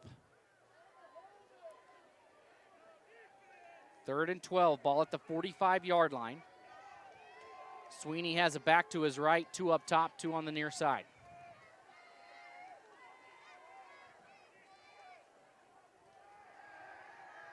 Sweeney all day across the middle, and are they going to flag it? No, they don't. It was a bang-bang play. It was one of those you could see the flag thrown and agree with it. You can have the flag not throw and agree with it. It was just bang, bang, bang. The ball, the receiver, and the defender all in one. And it'll fall incomplete. 10:32 to go in the third quarter. And on to punt will be number 35, Dawson Anderson. Rocky with a trick play earlier in the game. Remember, they did the onside kick. I wouldn't be surprised to see a fake here from them. Just testing the waters out, see what they can do. Sweeney rolls with it. Nope, he'll boot it away. Good line drive kick that takes a good Rocky Mountain bounce. And they touch it at the 10. That should come back to the 10-yard line, and the official does so. It died around the 3, but it was touched at the 10. So that's where it'll go.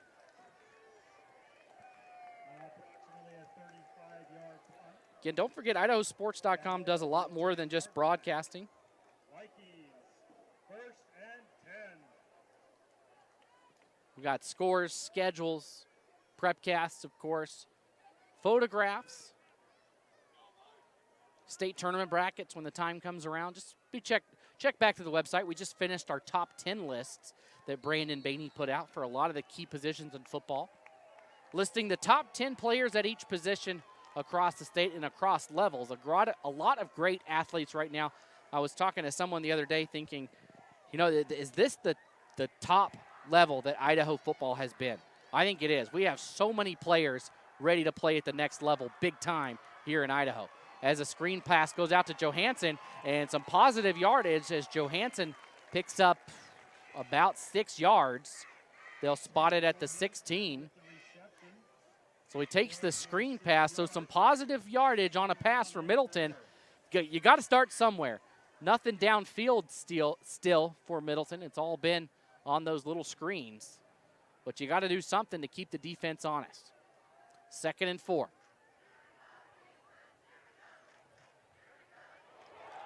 Franks, he'll rumble forward, and he has a first down. So Middleton, a first down here. Defense giving up some yardage for the first time tonight for Rocky. 10-yard run by Ball is up to the 29-yard line. So a gain of 6. And a gain of 13. 1st and 10, 9:20 to go in the third quarter. Hagler hands it off again. Franks up the middle. He picks up 3 yards. Middleton, if they can get 3 yards, I think they'll be happy with that. We'd seen a lot earlier on in the game, only being able to pick up a yard or maybe 2 when they ran it up the middle. But if you can get 3, maybe even 4 yards, you can slowly chip away and make it third and manageable when the time comes around. 2nd down. 8:45.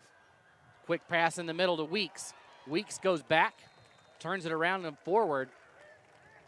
So the first completed downfield pass for Middleton is a short 4-yard gain. That one was caught by number 11, Cash Weeks. Brings up 3rd down and 2. 3rd and 2, and miscommunication there by Middleton as everybody moved except the center. So it'll be a false start on Middleton, and it completely changes the play call here as it looked like Cole Holman was set to take the snap and do a wildcat. We saw a successful 3rd down conversion by Middleton on a similar play earlier in the first quarter, I believe.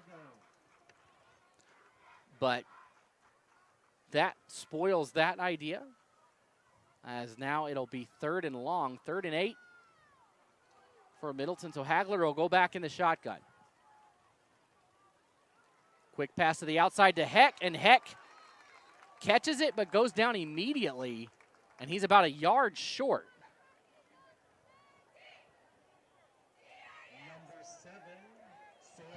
Almost like to see that pass held just a hair longer. Give the receiver a chance to get to the line of scrimmage, but time has been in short supply for Hagler. So they're going to go for it here. Once again, Holman in the back in the Wildcat. Holman, I think he's got it. He's up around the 40. Looked like he might not make it. I thought maybe around the 38 he was going to go down, but he spins forward, picks up the 1st down. So the Vikings, couple of 1st downs on this drive, and they are in business. Jace Cordell comes hobbling off for the Vikings. Hopefully he's okay. Cordell, the 5'11" senior, on the line for the Vikes. Heck comes in motion across the middle and out of the reach of Johansson. And that's one you got to put on the numbers, as Johansson about 4 yards downfield would have been a good pickup on 1st down. As the crowd chants Butterfingers on the Rocky side.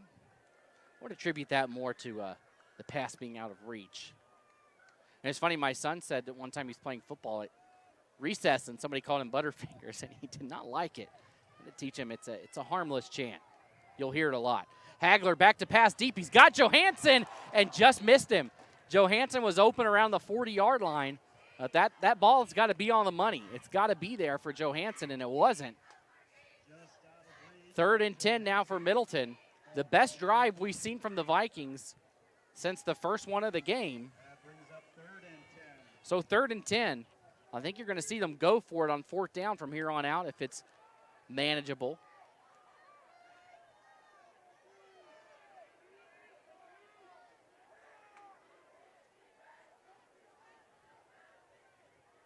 Hagler screen pass. That one tapped in the air and intercepted. That one tapped up in the air, and Rocky Mountain still has it. Still going. Still rumbling all the way down to the 30. And a flag going to be thrown. Not sure what the flag is. And a player on the field without his helmet. Looks like he's going to get away with it, but player ran on the field without his helmet. Can't really do that.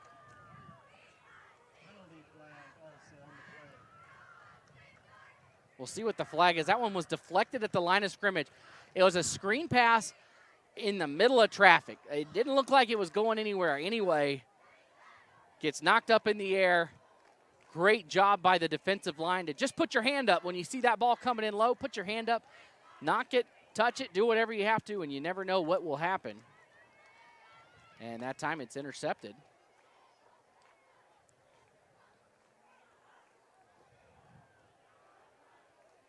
Still discussing it. It looks like there's going to be a flag on the interception return. So the return was taken all the way down to the 31. The ball brought back to the 41. So Rocky Mountain once again takes over in great field position inside Viking territory, which has been the story most of the evening.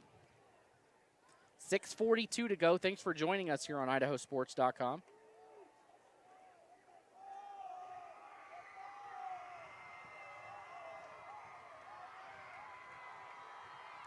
Sweeney in the shotgun. Sweeney this time hands off to Reese, and the defense stuffs him. So Reese still moving. That was a late whistle. Looked like on the stop there for Middleton, number 9. That's Matt Hazard. So Hazard had him stuck, and the officials never blew the whistle. And Rocky quick to the line, wasting no time here. Reese again runs it. Reese rumbles forward. He'll be close to the line. It'll be 3rd and 2 for Rocky Mountain. And Rocky now in a quick offense here. No huddle, no time, just immediately back to the line and snap. This time a throw to the right and out of the arms of number 11, Lucchini. So 4th down. So a quick 4th down here for Rocky. I imagine they'll go for it here. 4th and 2. The crowd coming alive here at Middleton.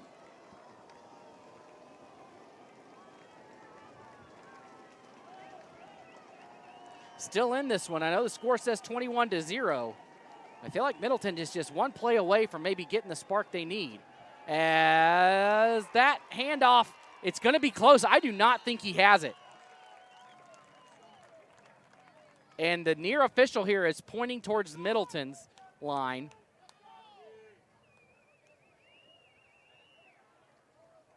I think he's short. He is. So Middleton again with a 4th down stop. The Vikings have done a phenomenal job getting the stops when they need them. They just can't put any points on the board. Again, we mentioned 3 touchdown receptions by Rocky Mountain on short drives to get those. That's been it for them. If Middleton can just put something together, they might have that spark. But that Rocky Mountain defense on the other side, big kudos to them. They've probably been the most consistent part of this game overall as that Rocky defense. Just nothing. They are not allowing anything. They're taking what's in front of them. They're not giving it up. And here is the change that I thought needed to happen. Cash Weeks is in at quarterback now for Middleton. We're going to see how the offense works under Weeks now. Hagler took the first 2.5 quarters, and now Weeks is in. This time he hands it off, and no gain there.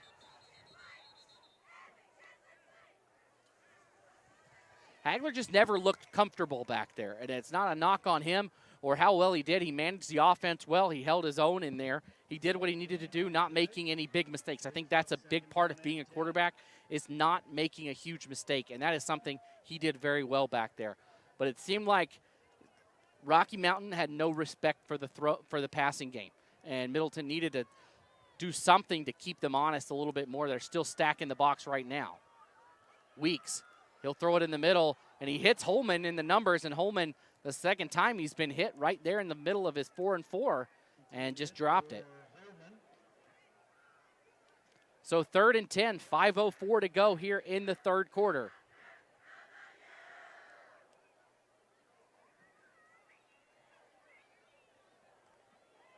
Middleton looking for something. Rocky looking to stay on top.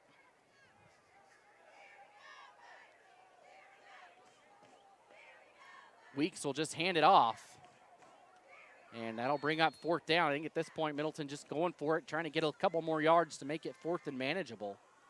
As it'll be 4th and about 7.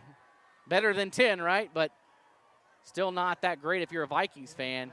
But it looks like they're going to concede and just punt this one away. So another 3 and out for the Middleton offense. That Rocky Mountain defense just, you can't run on them, you can't throw on them, you can't really do anything on them right now. And that punt almost blocked. Return coming here, a lot of room to run on the left side. And Rocky Mountain has just continued to return punts effectively all evening long. This time another return across midfield for Art Williams as Rocky Mountain will take over at the 49-yard line. 15-yard return by Williams. Gives the Grizzlies the ball on the 49-yard line. 1st and 10.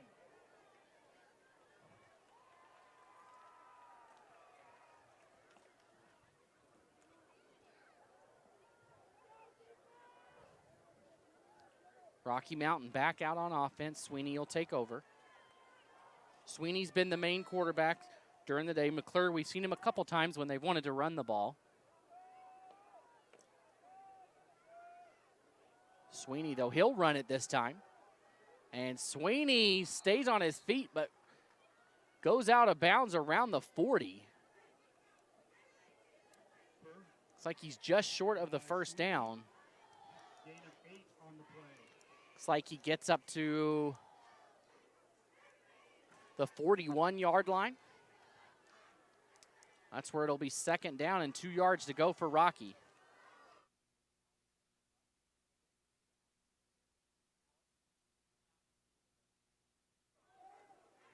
Second and 2. Stopped in the backfield that time. Tayshawn Reese nowhere to go. A couple different Vikings in there on the tackle. Number 11, Cash Weeks in there, as well as number 40, Jason Tidwell.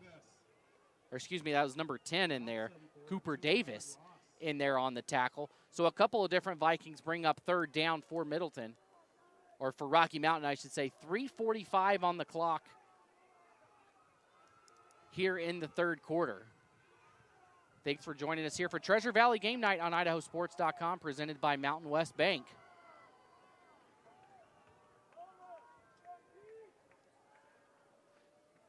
Third and 4 for Rocky. Sweeney rolls to his right. He's got a lot of room if he just wants to run it, but he's going to go deep and wide open. Just can't bring it in. Incomplete was number 26, Jeff Thompson, but it looks like there was going to be a hold even if he brought it in, and that's exactly what happened.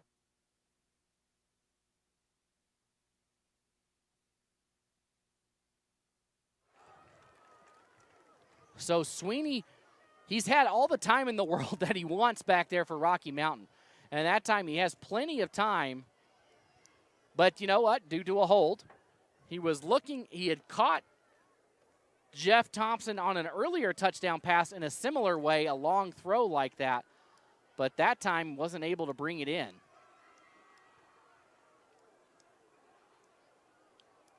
This one's going to be moved back because that hold was in the backfield. So 3rd and 4 turns into 3rd and looks like about 20, 19, 3rd and 19. So that Middleton decides to make him go one more time to risk and move. Would have been 4th and about 4, instead 3rd and 19.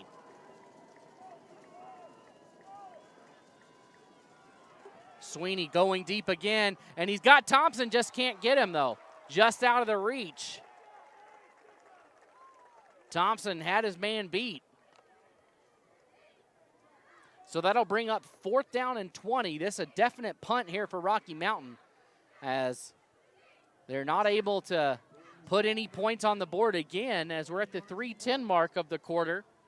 Again, no points for the Grizzlies in the 1st quarter. They put up 21 in the 3rd on the 2nd on 3 touchdown passes, and then nothing doing here in the 3rd.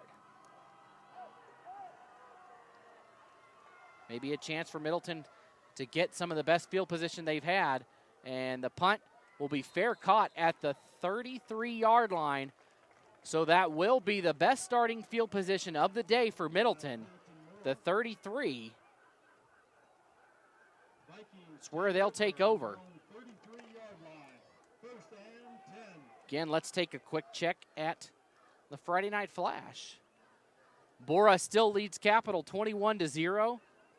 Cuna over Centennial 7-3, and Rigby all over Coeur d'Alene 24-0. People thought, hey, you know what? Rigby lost their quarterback, Tiger Adolfo. Maybe it's time for a new champ, but they look real good right now, up 24-0 on Coeur d'Alene. And Hagler back in at quarterback, and he looks for Johansson and can't get him there. Owyhee leads Madison right now 10-0 at halftime. So Madison makes the long trip over from Rexburg, and the Storm looking real good right now, up 10-0 on what many people thought was going to be a good Madison team this year. Minico over Thunder Ridge right now 27-14. Elko, Nevada, a team that Middleton played here last year and handled very easily, is all over Skyview right now. Skyview making the drop to 4A, 46-21 right now. Elko in the lead. So Johansson takes the screen, and he's going to lose yardage. So again, Middleton, Hagler's been in most of the game. They switched to Cash Weeks. Now back to Hagler. Really nobody, I thought maybe we'd see Weeks stay in a little bit longer and have a chance to get some repetition in there. But he's taken out after 3 plays. 2:30 on the clock. A great night here in Middleton. We had some drizzles early on. We mentioned that, but it's all cleared out. It's not disgustingly hot like it has been. A great night for football. As Hagler finds open on the left side, finally something downfield across midfield. That time, number 13, and a flag on top of it. So Leonard, number 13, Jordan Leonard, gets a big pass.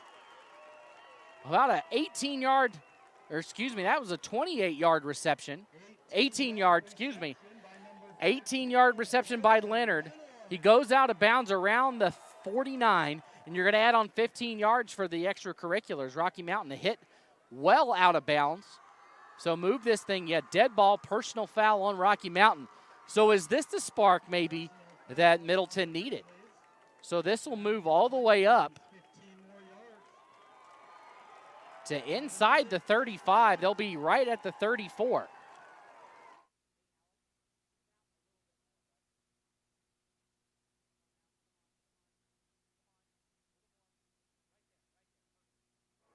So Middleton, with 2:12 on the clock, a chance to maybe make some noise.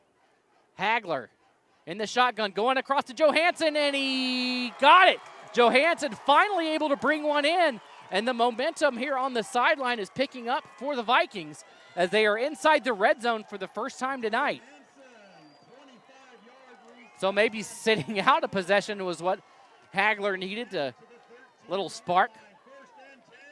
So 1st and 10 for Middleton. Ball at the, I'm going to put that at the 12-yard line. Hagler in the shotgun. 3 receivers up top. He's going to go, and if he turns around, man, he had Cash Weeks. It's one of those where Hagler throws it before Weeks has even turned around. And if that one is just a yard closer to Weeks, he's in for 6. But Rocky Mountain, again, it's been tough for Hagler. One of the problems is he hasn't had time to throw the ball. That defensive line has been so good for Rocky Mountain. I mean, you look at the line, you got number 18 in there, Parker Weatherly, 6 foot, 220 pounds. You got number 9 in there, Cade Stedman, 6 foot 3, 251. When you got guys like that on the line, it's going to be tough to keep them out of your grill all night. Hagler outside, and Pachi Franks is wrapped up immediately. Somehow still on his feet, but in on the tackle, number 27, Rob Cadwallader, the junior, wrapped him up almost immediately. So 3rd down and 13 for Middleton.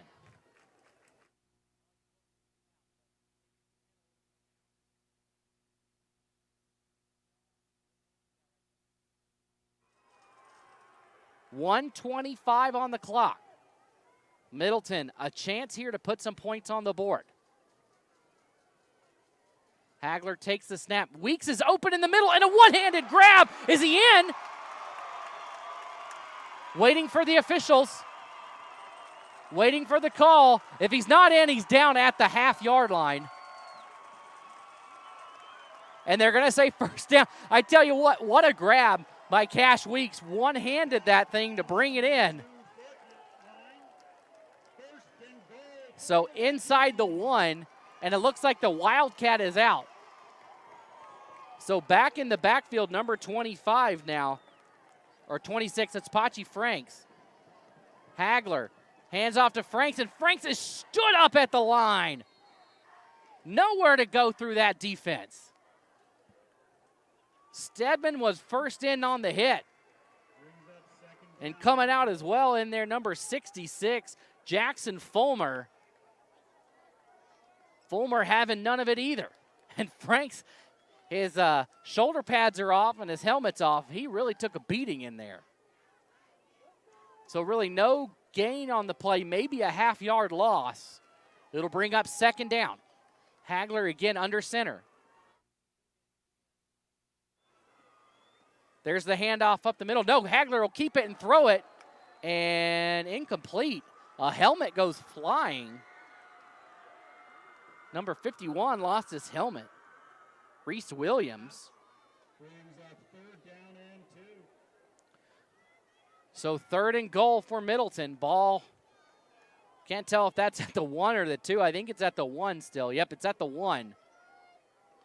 So 2 more chances at the end zone here for Middleton. 13 seconds to go.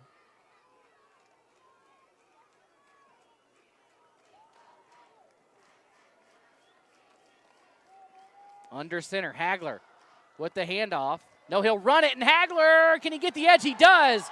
Decker Hagler, a 1-yard scramble, and Middleton on the board at the 8-second mark of the quarter.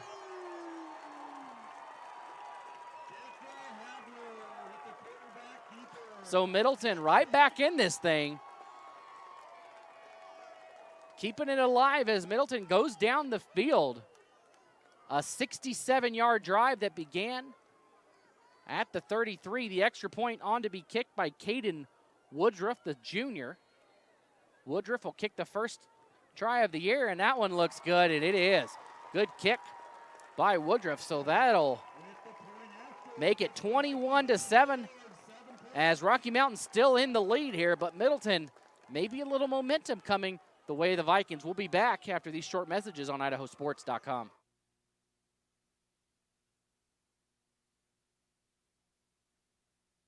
High school sports teams are known for their unity. No matter what's happening on the field, they stick together. Players, coaches, students, parents. One big family. That's why Mountain West Bank is so proud to sponsor Idaho high school sports.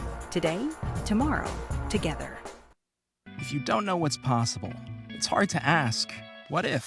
Which is why Next Steps was created, where you can explore career paths, learning options, and what's possible in Idaho. So keep asking what if at Next Steps.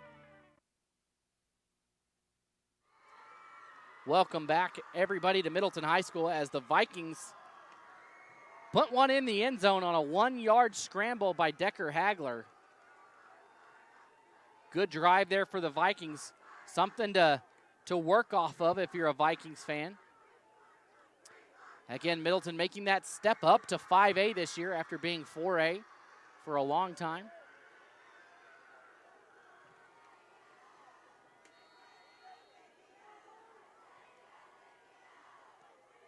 There's the kick. It'll be taken around the 17-yard line. Rocky's done so well on returns, but not that time. Wrapped up at the 22. Good job by number 24, Cade Batia, the junior. Tyler Wells on the run back. Taken down by number 24, Cade Bedia. Cade Bedia on the tackle. So this by far the worst starting field position for Rocky Mountain. But that will do it for the third quarter.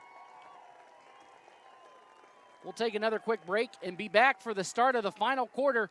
Don't go anywhere. We'll be right back on IdahoSports.com.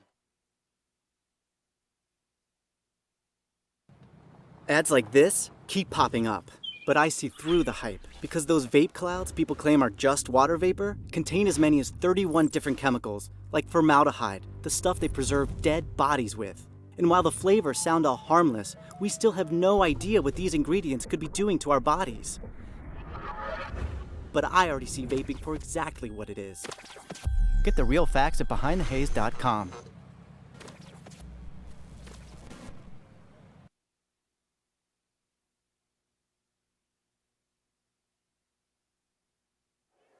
All right, welcome back to Middleton High School.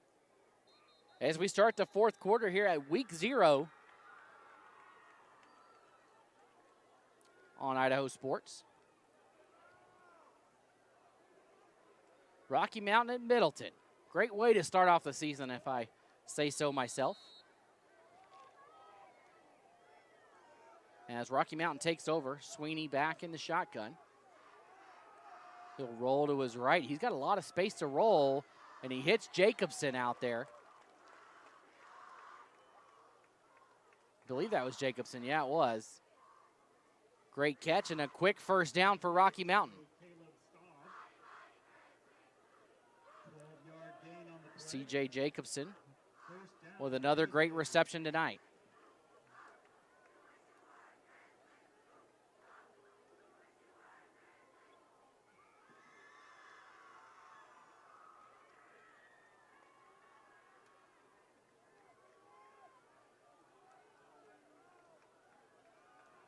Sweeney throws it deep, just over the reach of the receiver out there. He was looking for Lucchini, but not enough. Too much on that one, I should say. Incomplete pass from Sweeney. Brings up second down and 10 for the Grizzlies.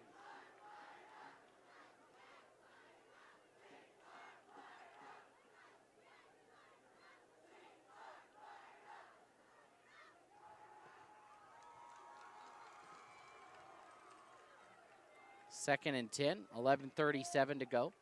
And, you know, I can't confirm, but over across the way, I believe I see the lights at Owyhee.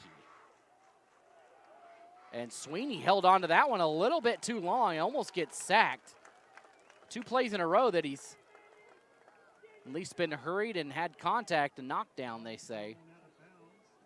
Thrown away, so 3rd and 10. Big opportunity here for Middleton.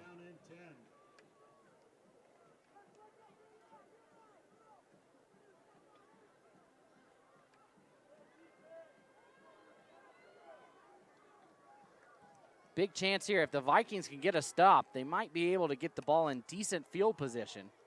We'll see if the offense can replicate itself. And Sweeney takes a hit, and that one is almost intercepted. Johansson and Hagler both had hands on it, but neither able to bring it in. But good defense, and for the first time tonight, Middleton's been able to get pressure in the backfield, and Sweeney looked uncomfortable. It's 4th and 10, and Rocky's going to kick it away. And I mentioned earlier a fake punt. I don't know if this is the position to do it in your own territory.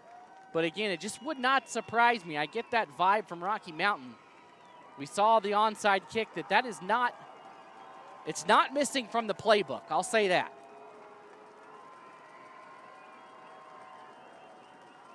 Here comes the punt. Booted away. And just going to let it roll, and it takes a Rocky Mountain roll, and it will go out of bounds at the 21-yard line. So little momentum here. The crowd a little more into it than they've been all night. Again, we mentioned a great crowd here at Middleton. The home side is pretty much filled up. The visitor side, I would say 60 to 70% full. And then everybody at home watching on Idaho Sports, we thank you for joining us here on Idaho Sports. Be sure to check back every week to find out where else we're going to be in covering. Checking some more scores. Meridian leads Eagle right now 22-7. Minico Thunder Ridge 27-21. So Thunder Ridge starting to come back a little bit in that one. And Rigby still 24-0 over Coeur d'Alene. And that time Hagler loses the ball and swallowed in the backfield. That is not what you want to start the drive. Cuna up on Centennial 21-3 at the half. And it is final from Donna Larson Park in Boise. Bora defeats Capital 21-0.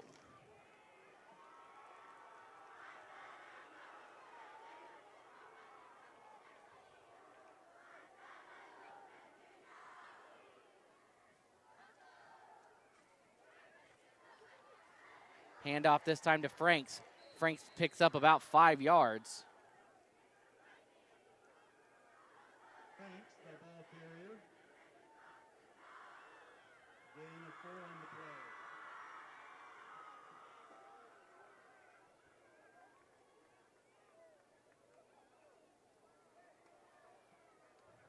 So we've already seen one game go final tonight.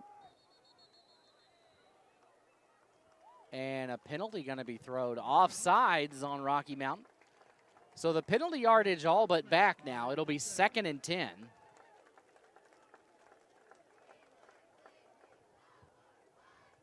Yards. Brings up 3rd and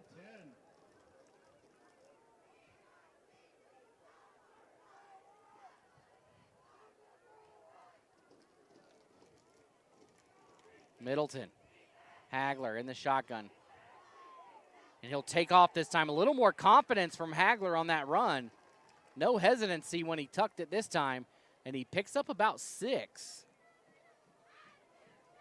It's going to be 3rd and about 4, or 4th and 4. A manageable play, but they're going to kick it away. 4th and 5 for the Vikings.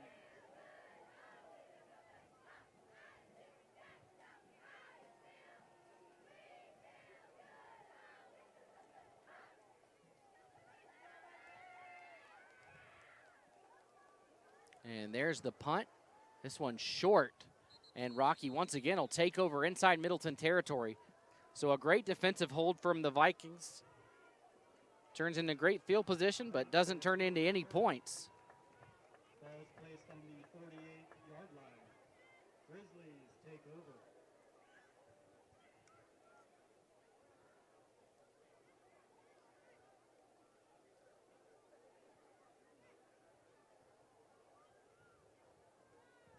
Thanks for joining us again here on IdahoSports.com.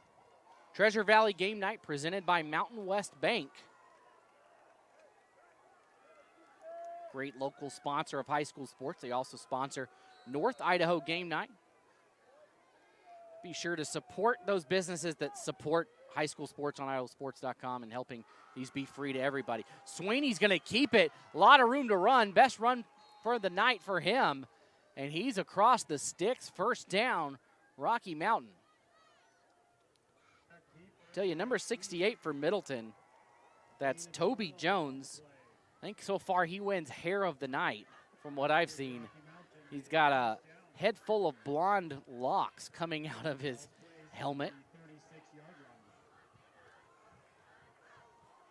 So it'll be 1st and 10 for Rocky Mountain. 8:50 to go, so starting to get into danger zone for Middleton.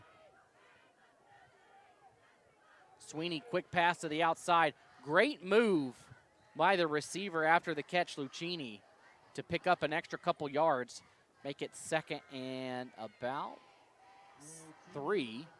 So a gain of 7. Gain of 7 on the play. 2nd and 3 yards.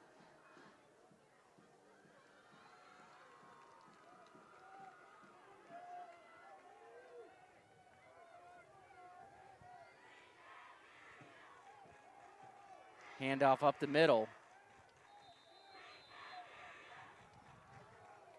He'll pick up the first down. That time is Brecken Albert on the carry.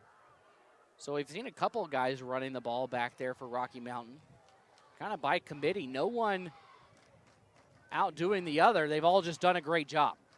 That's not saying anybody's nobody's done well. Everybody's done great back there. They've all been effective in what they needed to do. 1st and 10, 7:35 to go in the fourth. And Sweeney going to be sacked, laying down the final hit, big number 58, Will De Leon. At the quarterback sack, number 58, Will De Leon, came in and cleaned them up back to half. So that'll be 2nd and 15 now. More like 2nd and 16. Loss of 6 on the play, brings up 2nd and 16. For Rocky Mountain. So a little more defensive pressure from the Vikings here in the second half. They've been able to get to Sweeney, knock him down a couple times. Just not able to recover after that first half.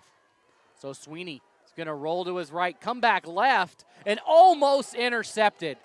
He was looking for Williams, but Holman hit him right in the chest. Great defense, Cole Holman. He kind of holds his hands out like, it was a quick play. If Holman had stayed on his feet and was able to catch that, I tell you what, if he has the legs, he's probably dancing the other way.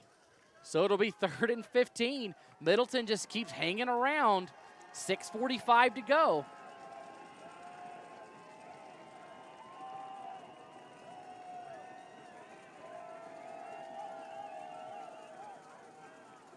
Sweeney looking deep, and he takes a hit, and nobody there. Again, the pressure. He could hear the footsteps of number 4, Sam Nuffer, coming in. So let's see what Rocky decides to do here. 4th and 15 from the Middleton 30. Is it field goal time for Anderson, or do they go for it?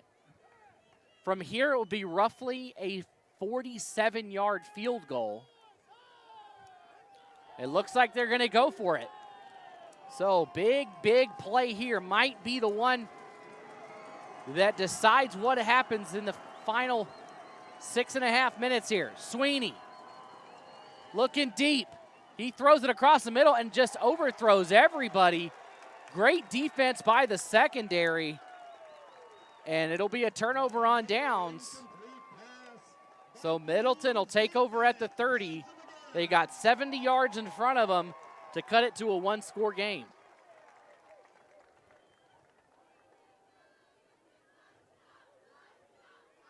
On their own 30-yard line, 1st and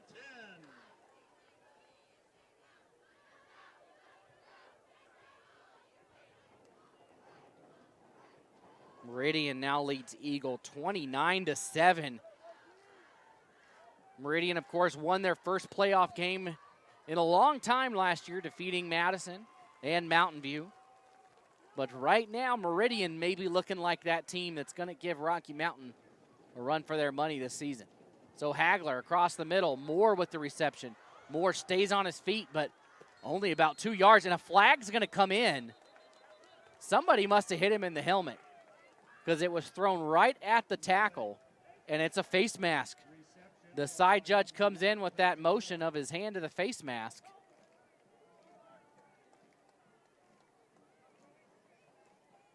Let's see if that is the call. It is a face mask against Middleton, or excuse me, against Rocky Mountain. Against the Grizzlies. So they're going to say just a 5-yard variety.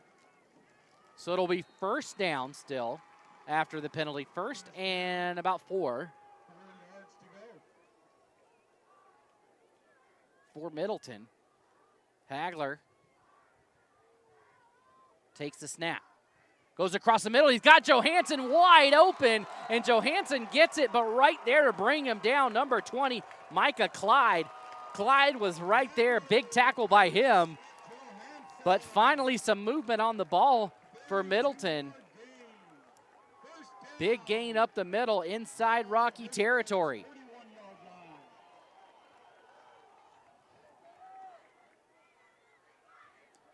Hagler, he'll keep it and he'll roll left. Right, and he'll picks up about 5 yards. Quarterback keeper. Good for 5 yards. So 2nd and 5. gives the Vikings a second and So be real interesting. Rocky Mountain most of the game has thrown the ball. Middleton pretty good at stopping the run. If they're able to punch it in here, Rocky will need to go to the ground to work that clock some. Across the middle to Weeks, but deflected. Beautiful deflection by Ty Page across the middle for Rocky Mountain. He gets his fingertips on it. number 4, Ty Page. Page with a big deflection makes it 3rd and 5.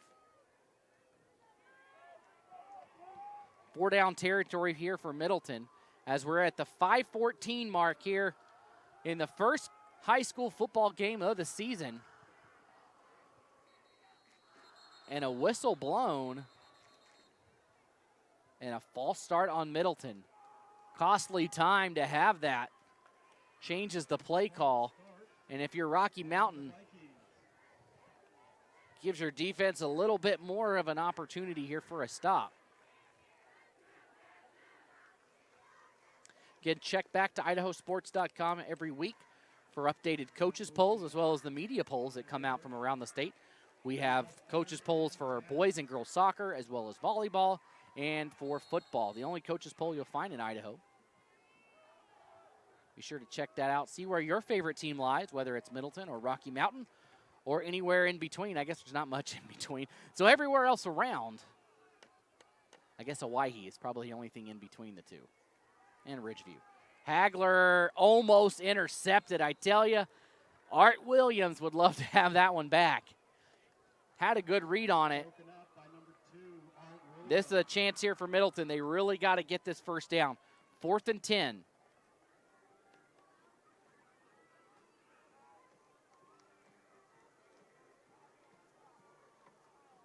$4:53 to go. Crunch time here for Middleton and Rocky Mountain.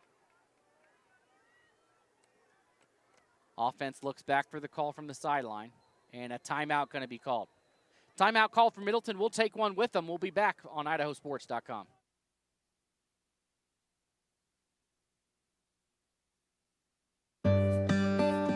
No matter what life holds,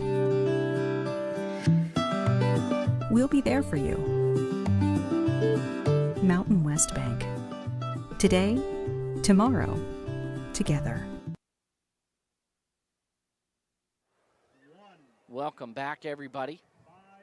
Middleton takes a timeout, talk things over on this 4th and 10 play. And if you're interested in joining the team here at IdahoSports.com, we're always looking for people to join, whether it's writing, you want to write some articles for us, awesome. You want to do some broadcasts, we'd love to have you. You want to take pictures, photographer, great. We just love to have people help us out in what we do. Again, just send an email to editor@IdahoSports.com to find out more. 4th and 10, 4:53. Probably one of the last-ditch efforts here for the Vikings. Hagler's going to scramble with it, and he is going nowhere. Ankle tackle, the one that was down on the ground, number 44 for Rocky Mountain. Justin Bunt. He grabbed Hagler around the ankle and brought him down.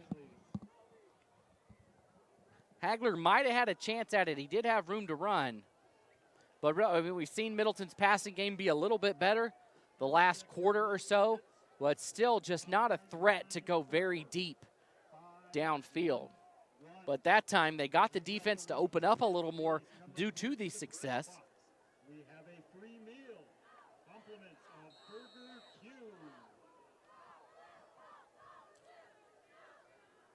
1st and 10 for Rocky Mountain. They'll take over on their own 41.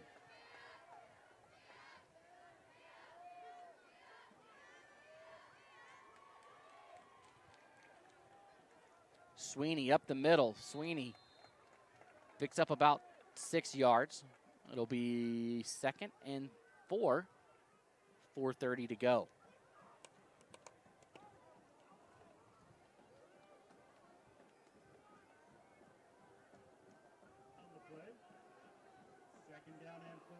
Again, want to thank the power boosters from Middleton, Garbanzo's Pizza, Overhead Door, the new Jack in the Box coming soon, Dona Jacob, Austin Colton Homes of Idaho, and Evade Pest Management. Sweeney, what a run right there, looking like a running back, and gives the stiff arm to boot. Big run by Tegan Sweeney. Down inside the 25-yard line to the right at the 25, they say. So with under 4 to go, this drive might be the nail in the coffin for Rocky Mountain.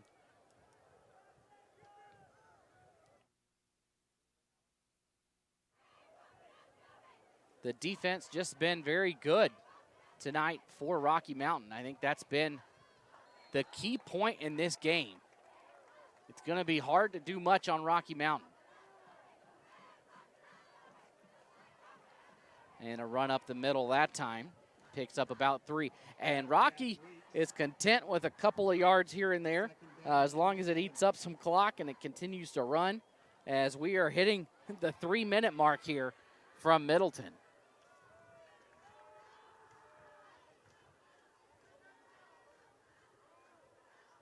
Sweeney will keep it again, and Weeks will tackle him, though, at the 19-yard line. So it'll bring up 3rd and about 4 for Rocky Mountain. Yeah, be sure to check the broadcast schedule for next week. Next week, a huge week for broadcasts on IdahoSports.com. I think 25-ish games. We have it's called the Rocky Mountain Rumble, held over at Madison High School. There will be 8 teams from Utah coming up to play 8 different teams across 4 and 5A and some 3A schools at Madison High School. Sweeney will keep it, and he'll go out of bounds. No, they'll keep the clock running, but he's a yard short. Some other great games on the dock. As well, we have the 8-man classic that'll be played here at Middleton. We have some phenomenal matchups here for that. The top 8-man teams in the state from eastern, the Magic Valley area, coming over to play teams from North Idaho. If you've never watched an 8-man game, it is fun to watch. You really wouldn't notice a difference just on the field. You wouldn't notice that it's any different. A lot more scoring, though. 4th down, and let's see where they spot it. He needed the 15. I think he's they are right on the 15.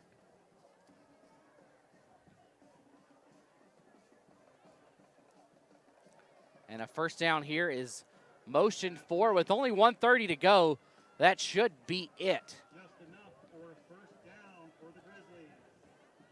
Ball on the 15-yard line, 1st and 10. So 1:30 to go. Rocky Mountain going to come away here, barring a unprecedented collapse. This one all but in the bag for Rocky Mountain. Middleton's used a couple of timeouts, really none to use right now for them.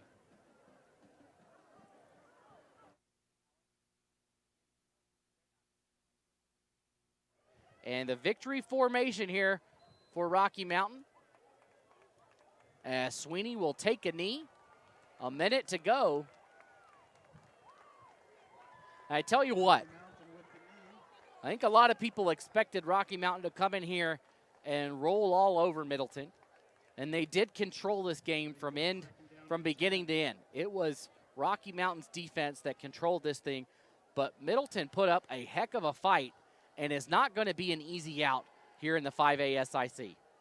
As there is another knee.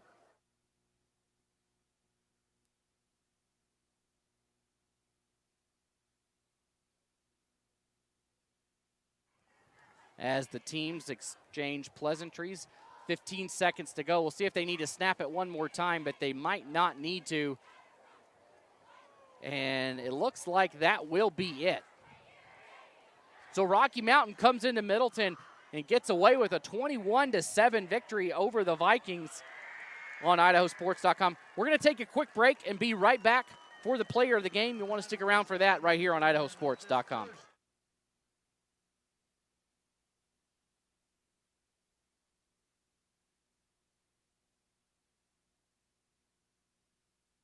High school sports teams are known for their unity. No matter what's happening on the field, they stick together. Players, coaches, students, parents. One big family. That's why Mountain West Bank is so proud to sponsor Idaho high school sports.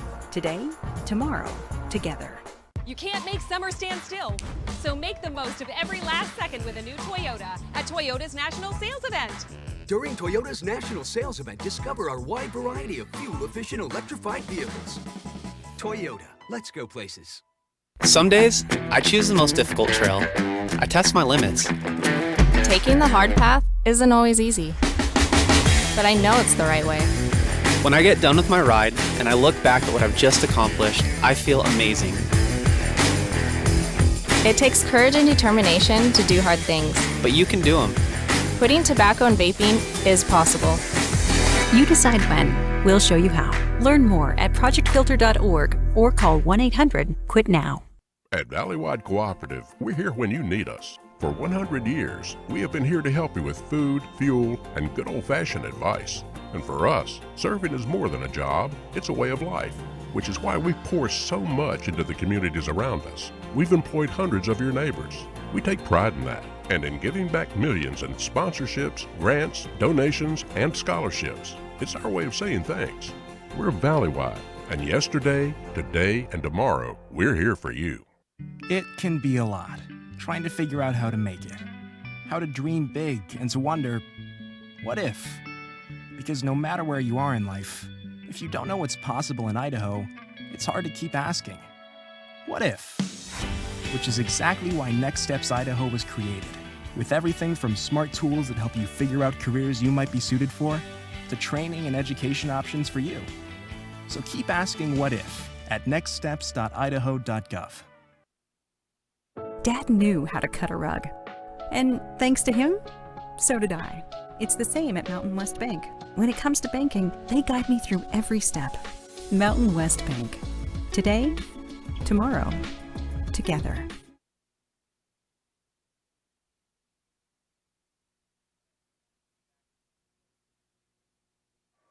Welcome back to Middleton, everybody. All that's left to do here is recap the game. Of course, Rocky Mountain wins this one 21-7.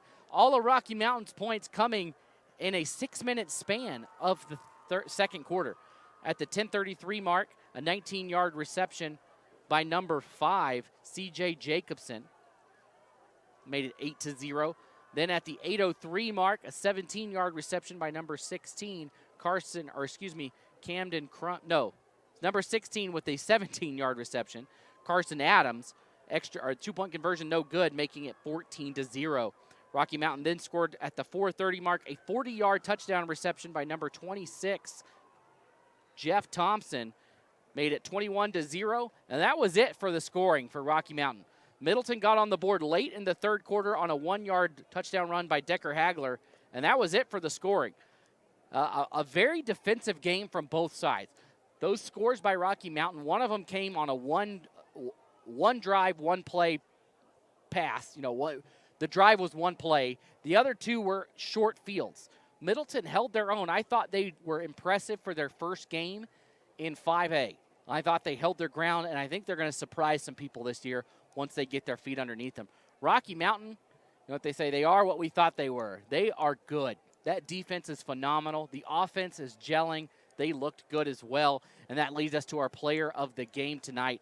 It's going to go to the quarterback, number 10, Tegan Sweeney, 6', 290-pound quarterback. He had 3 touchdown passes and really controlled the game late in the fourth quarter. He had a couple of runs that kept drives alive. He did it on the ground. He did it through the air. So congratulations to Tegan Sweeney, our IdahoSports.com player of the game.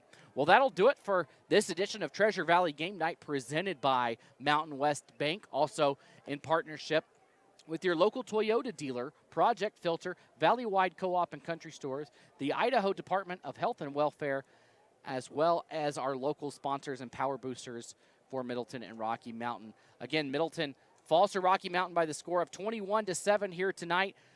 Thanks for everybody here at IdahoSports.com that works behind the scenes to make sure these broadcasts come to you, the viewer at home, and everywhere in between, I guess, if you're on the road. Thanks for joining us. For Alex Johnson, I'm Logan Green signing out. We'll see you next week.